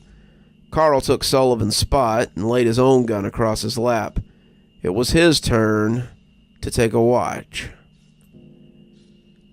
Pastor Marley hadn't held a gun in a long time. The one he had held when he was in the Marines had been a carbine, but the shotgun was not unknown to him. It seemed strange for a man of faith to take up arms in this way, but this was the nature of his work sometimes. In the service of God, you had to do what made you uncomfortable sometimes. Casterly was sitting in the corner like a sulking child, his gun held out in front of him as if he might try to off himself at any moment. He looked miserable, the night clearly not going the way he had planned. Marley wasn't sure if the man would even stand when the time came, and the time would come, as it was wont to do. Marley wasn't quite sure what they were doing in town all day, while they huddled here and rested. The Green Man was making new scarecrows, willingly or not, and by the time night fell again, he would have more than enough to surround the station and take them. Marley wept for the parishioners that he was likely to lose in this little skirmish, and made a note to say prayers for each if he made it out of this alive. "I would think having a man of cloth on our side would offer us a little divine intervention," came a sarcastic voice from the corner. He looked over to see Casterly glowering at him from between his knees. "The Lord works in mysterious ways." "Cut the crap," Casterly retorted. "If there is a God, then he must be pretty unimpressed with you to let you falter in a situation like this." Sheriff Carl looked darkly at the two of them, but seemed to be on the fence about whether or not he wanted to get involved in something like this. "And what's that supposed to mean?" Marley asked, feeling he already knew the answer. "I did my research on you, Pastor. I know you used to be Father Joseph Marley, a priest in good standing with the Catholic Church. Most of the people I talked to said you're still remembered fondly, yet you exile yourself to this little backwater and hide amongst a different flock of sheep. Why would a Catholic decide to convert to a Protestant faith, and Baptist of all things, when they were still in favor of the church?" Marley thought about sparking at him, just really letting him have it, but realized that anger was what Casterly wanted. He wanted to be able to point at the old priest and show everyone how irrational he was in the face of his argument. The fact that Nathan Casterly was some kind of a shadow broker for Frazier didn't seem to play into it at all. These were his beliefs, such as they were, and Marley would need to answer them or lose some credibility in the face of people that were likely counting on him. I was a priest in a town in North Germany, a town called Hadelstrom. It was a little farming town, a lot like this, but they too had a problem. After many years of peace and prosperity, a stranger came to town to show them a different way. He told them how his god could grow crops, cure their livestock, and all they would have to do would be to worship him. They would have to build an altar, they would have to make sacrifice, and in the end they would return to ways that would have been very familiar to their forebears. In the end, the righteous were put out, outnumbered by the pagans, and I wasn't strong enough to stand against them. I ran from the people who depended on me, who needed me, and now I'm trying to make amends for my weakness. How noble. I'm glad that Frazier can act as your last chance to get your wings. Casterly grinned like a naughty child who's found a way out of punishment, but Marley wasn't done just yet. Maybe you should ask yourself, Casterly, what you have done to find yourself here. You told those deputies what you knew, and it landed you here with us. Perhaps this is the reward for your righteous action. Maybe God has decided that it's time for you to help someone else instead of just helping yourself. Casterly opened his mouth, but closed it again a moment later. He went back to staring at the rifle of his gun, like he might find solace in it, and Marley went back to patrolling for openings. If he was to die here in the police station, he wanted to make sure that it was a good death. Travis pulled up to the outskirts of Frazier to find that while dawn had come, it hadn't come to the town. The town sat in a deep fog bank, and it swirled around Frazier like a misty serpent. It wasn't a particularly bright day, and it looked as if any Halloween festivities that might have manifested would be rained out. The clouds were thick and purple, and the grumble of thunder made him clutch the pumpkin tightly. He needed to get it there, and he needed to find this green man quickly. He put on his mask and headed for the city limits, but as he stepped into the thick mess of condensation, he was lost amongst the unfamiliar streets of a town that he had known all his life. The mist pressed in on all sides, making him claustrophobic as he staggered up the sidewalk. The candle in his pocket pressed against his leg, the ridges at the bottom making him wince, and the farther he walked, the less distance he seemed to make. He grimaced as the hard lines dug into his thigh, and when he slid the candle out of his pocket, he suddenly had an idea. He put it into the pumpkin and lit the wick, watching dumbfounded as the fog parted a little and he could see the street ahead. As he moved, he listened for the sound of the fountain, knowing he was getting close to Main Street when he heard it lapping. If he could get there, he could find the station, and he had little doubt that if the sheriff was still alive, that's where he was making his stand. He came up Chambers and saw the fountain as it lapped and bubbled placidly. He stopped, however, when he saw the bodies and realized that he might already be too late. As he walked, he saw Clarence, Mrs. Binks, Seth from the fire station, and his brother Otto, men and women of the town that he had known all his life, all of them dead as they watered the streets. He could almost see Gibbs amongst them, Dreyfus and Gage too if he looked hard enough. The further he walked, the more he saw the sacrifice that they had put on for the town, and the more shit he felt about it. He should have been here. He should have stood with them, but he had been out in the woods figuring things out too late. He saw shapes up ahead and hoped against hope that they might be the holdouts from the militia. When one of them turned, its legs bringing it over in strange herky-jerky movements, Travis raised the pumpkin and blew the candle out through his mask. He looked back to find the scarecrow inches from his face as it stared into his sackcloth eyes. Travis was still for an undeterminable amount of time, and when the scarecrow moved away, he followed it. Maybe it would lead him where he needed to go. Carl shuddered awake when Molly shook him, looking up as if expecting to see scarecrows all around him. "It's time. They're gathering," she said. Carl got up and tried to stretch the crink out of his back. The clock said it was nearly noon, but it looked like sunset from the light filtering through the high windows. Molly had roused the troops, such as they were, and they all looked as ready as they were likely to be.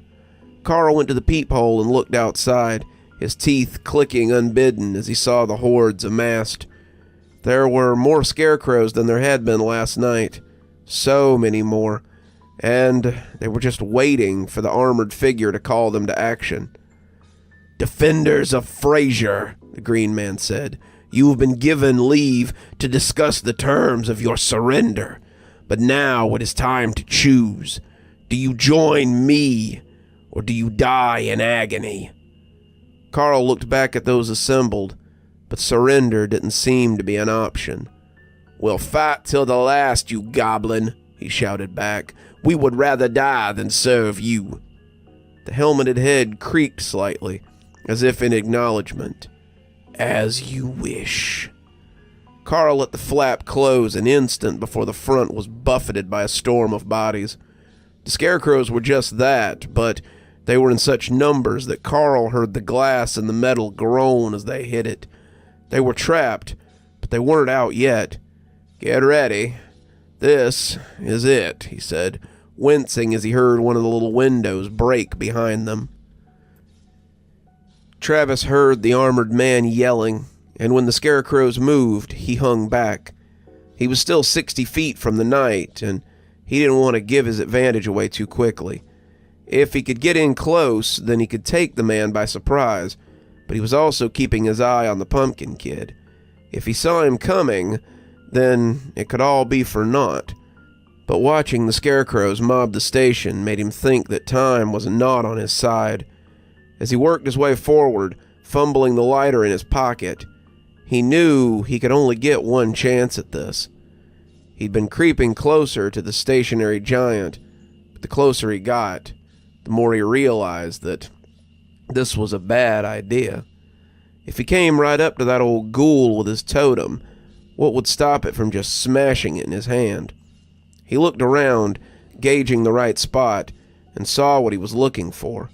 The town hall was 2 stories high and made of fresh red brick. He stumbled his way towards the building, trying to stay out of the line of sight of the lumbering figures, and when he got to the side door, Travis slipped inside and made his way to the roof. There was a fire escape on the 2nd story, a place where he could be seen but not reached easily. The place where he meant to light the beacon. "The door," Carl said, and Father Marley was moving before he could get his legs in motion. The window had been one of the side offices, and they were already looming up as Marley slammed the door shut and put his back against it. They battered at the wood, bulging the barrier oddly as they tried to come forth. Another window shattered down the hall, and Carl was forced to turn his attention there. There were 4 such offices, and as Sullivan held the door on the fresh entry, some of the others moved the furniture from the other offices to block the doors. As they moved it out, they could already see the cracks forming on the glass, and Carl knew that they wouldn't hold for long. "Head to the back and get some of those old desks from back there. That should be sufficient to hold them in place." They were settling the last one when the doors started jerking too. The scarecrows were falling in like autumn leaves, and Carl was worried that the desks wouldn't be enough to hold them back. The old priest was still holding the door with all his might, and as they blocked Sullivan's door as best they could, they dragged the heavy wooden battleship from Carl's own office to plug the last door. Carl could see something dark sliding down the wood as he came up, and by the way Marley was shaking, he could guess what had happened. He watched as the flash of silver came darting through the wood, and as the desk came to rest in front of the edge of the portal, Carl shoved the priest aside as he helped him to the little couch they kept for guests. He could see a dozen oozing wounds on the man's back, and when he tried to call someone over to help, the priest grabbed his hand. It's too late, Chef. They've hit something a little bit important. It's only a matter of time. He clutched Carl's hand, and when someone shrieked and a gun barked, he turned back to see what was going on. The door that Sullivan had been holding was coming open as the defenders of the station tried their best to hold it closed. Mr. Worley was poking the barrel of his rifle through the gap, the weapon booming as it went through the straw men. He got a little too close, however, and when a hand knifed out and caught him in his wattled throat, he fell back as the hand came up to stem the flow. He was dead before he fell into the remaining Alamo brother, and when the other two doors began to rattle, Carl wondered if this might be their final moments of life. He took some comfort in the fact that he wouldn't die alone in his trailer of a heart attack or a stroke. He wouldn't be found with his pants full of sludge and his eyes still open. Instead, he died doing something worthwhile, and that was as good a death as any that a cop could ask for. When a shriek suddenly split the night, he looked towards the covered windows and wondered what fresh horror had befallen them. He didn't notice when Marley's hand went limp, but in between the charge and the climax, he passed on as peacefully as he could. The horse reared as Travis brought the pumpkin to life, and it seemed to work too well. As Travis held it aloft, he expected the horse to charge, the scarecrows to arrive and mob him, or for the armored figure to simply laugh in his face. When the fog began to shrink from the light of that lone pumpkin, Travis sucked in a breath. When the horse capered backward, its rider holding tight to the reins as it looked at the pumpkin in silence, Travis couldn't believe this was working. When the armored figure began to shudder in his saddle, Travis knew that Pa had had the right of it. It was all about the pumpkins. It always had been. He hadn't believed it. Not really, but as the armored giant shuddered in his steel, Travis had to admit the power of this totem. "What?" he heard the pumpkin child say shrilly. "What's wrong?" You said they were gone. I told you they had to be gone before I came. It's only one. It's just one pumpkin. I did what I was supposed to. I got rid of them. The armored behemoth was still walking backwards, and when he pushed the child off the saddle horn, he barely managed to land on his feet. Travis thought his little pumpkin head would likely smash against the ground now, but he held it aloft as he looked up at his protector in confusion. What was going on? Some sort of falling out, Travis supposed. No! I did what I was supposed to. I got rid of them. I was loyal. I brought the people to you. The horseman was retreating into the dissipating mist as the boy begged, and Travis thought he saw the shadow of his army leaving with him. No! The kid shouted. It was too late. The spell was broken. The green man was on the run, and the kid was left behind. Travis pulled his mask off and let it fall to the ground, setting the pumpkin down gingerly on the ledge that he had been standing on. It was over. Just like that. It was over. Frazier was saved. Now it was time to count the cost. The scarecrows looked lost, like children after a thunderstorm, and Carl told the militia to move in the face of their indecision. He didn't know what was happening, and he didn't care. All he knew was that now was their chance. They cut them down, smashing and blasting them as they reduced them to so much refuse. The scarecrows mostly just stood there, and the ones who still moved looked lost.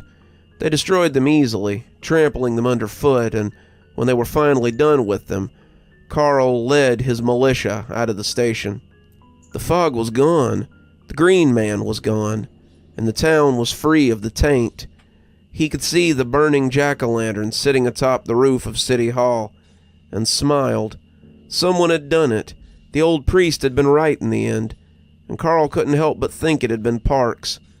Whoever it was, The town was safe now, and as the rain began to come down, he had never been happier to be soaked in his life. In all, about 200 citizens had died in the assault on the town. The sheriff had been right in the end. Most of the citizens had hunkered down and waited out the scarecrows, and as the fog dissipated, they came out of their homes to see what had befallen Frazier. That night, they mourned the dead, but they also celebrated the town's victory over evil. Carl was present, retelling the tale of his standoff with the Green Man. Nathan Casterly was there too, also telling tales of the police station skirmish and the bravery of those involved. Molly had been seen sitting with Gilbert Alamo, and it seemed that the two had become quite close. Sullivan, the remains of the volunteer fire department, Darrell Landry, they were all the center of attention as they told their tales, but one face was absent. Carl knew that Parks had been the one to light the pumpkin, but he hadn't come back to the station after the fog had dissipated. No one had seen the pumpkin child either, and Carl had to wonder if the two were together. He supposed he might tell him, if he ever came back. Sheriff Carl hoped that he would. Frazier could use more heroes, like Travis Parks. Travis looked in on the pumpkin kid as he sat with Maggie. The two were talking quietly together, and the little girl looked happier to have a guest. The pumpkin boy was far from good company, but when you'd spent as long as Maggie had without a real friend, it probably didn't make much of a difference.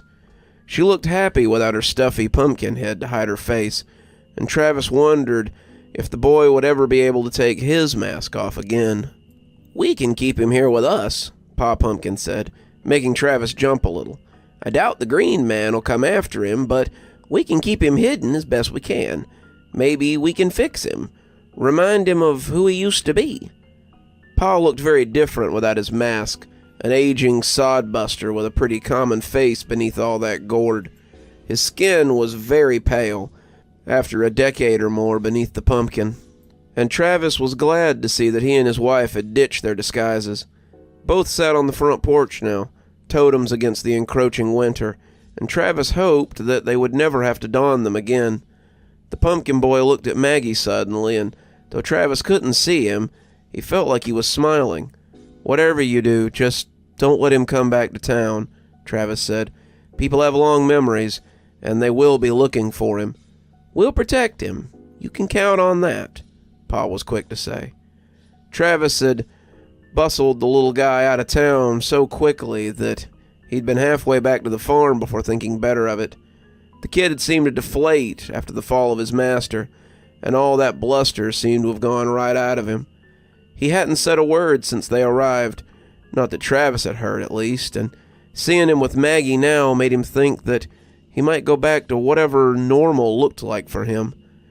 Travis left not long after, thanking Pa and Ma for their hospitality and their generosity.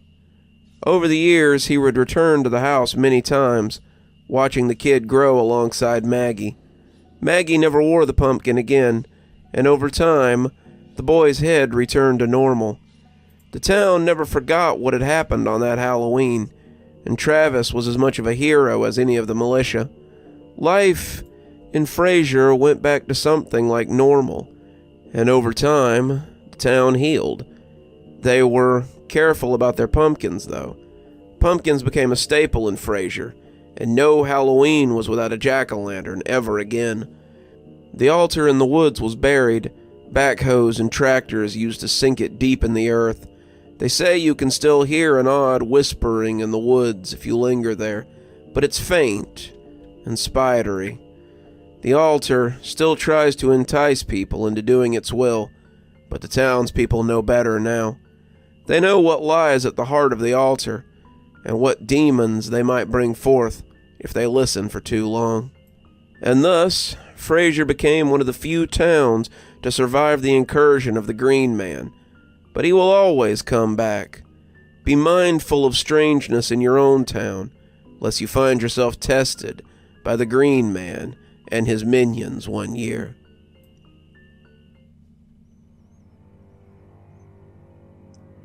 Good evening, everyone. It's me, Dr. Plague. Thanks so much for joining me for this Halloween season, and thanks for enjoying Frazier's Fall, an original story of my own concoction.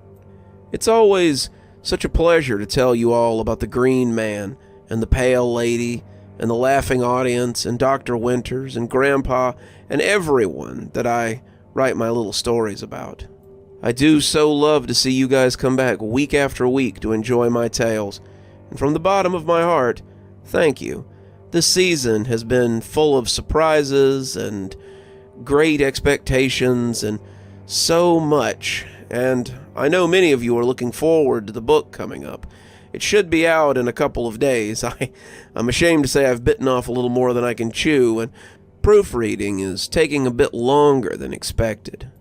Before we go, let's go ahead and thank our patrons. Thanks to everyone that contributes to the channel, whether it's through YouTube or through Patreon. It still seems weird and flattering that anybody would give me money to do this, but I appreciate it from the bottom of my heart.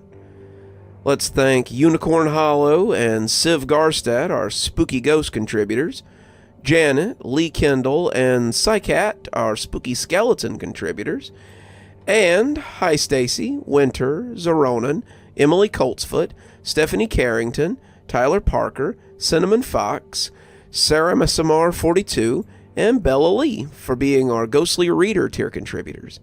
Thanks so much, everyone. We really could not do the show without you. If you'd like to contribute to the channel, why not come on down to Patreon, or subscribe through YouTube, or just come back and watch another video. I always love to read your comments and see how much you love my videos and my stories.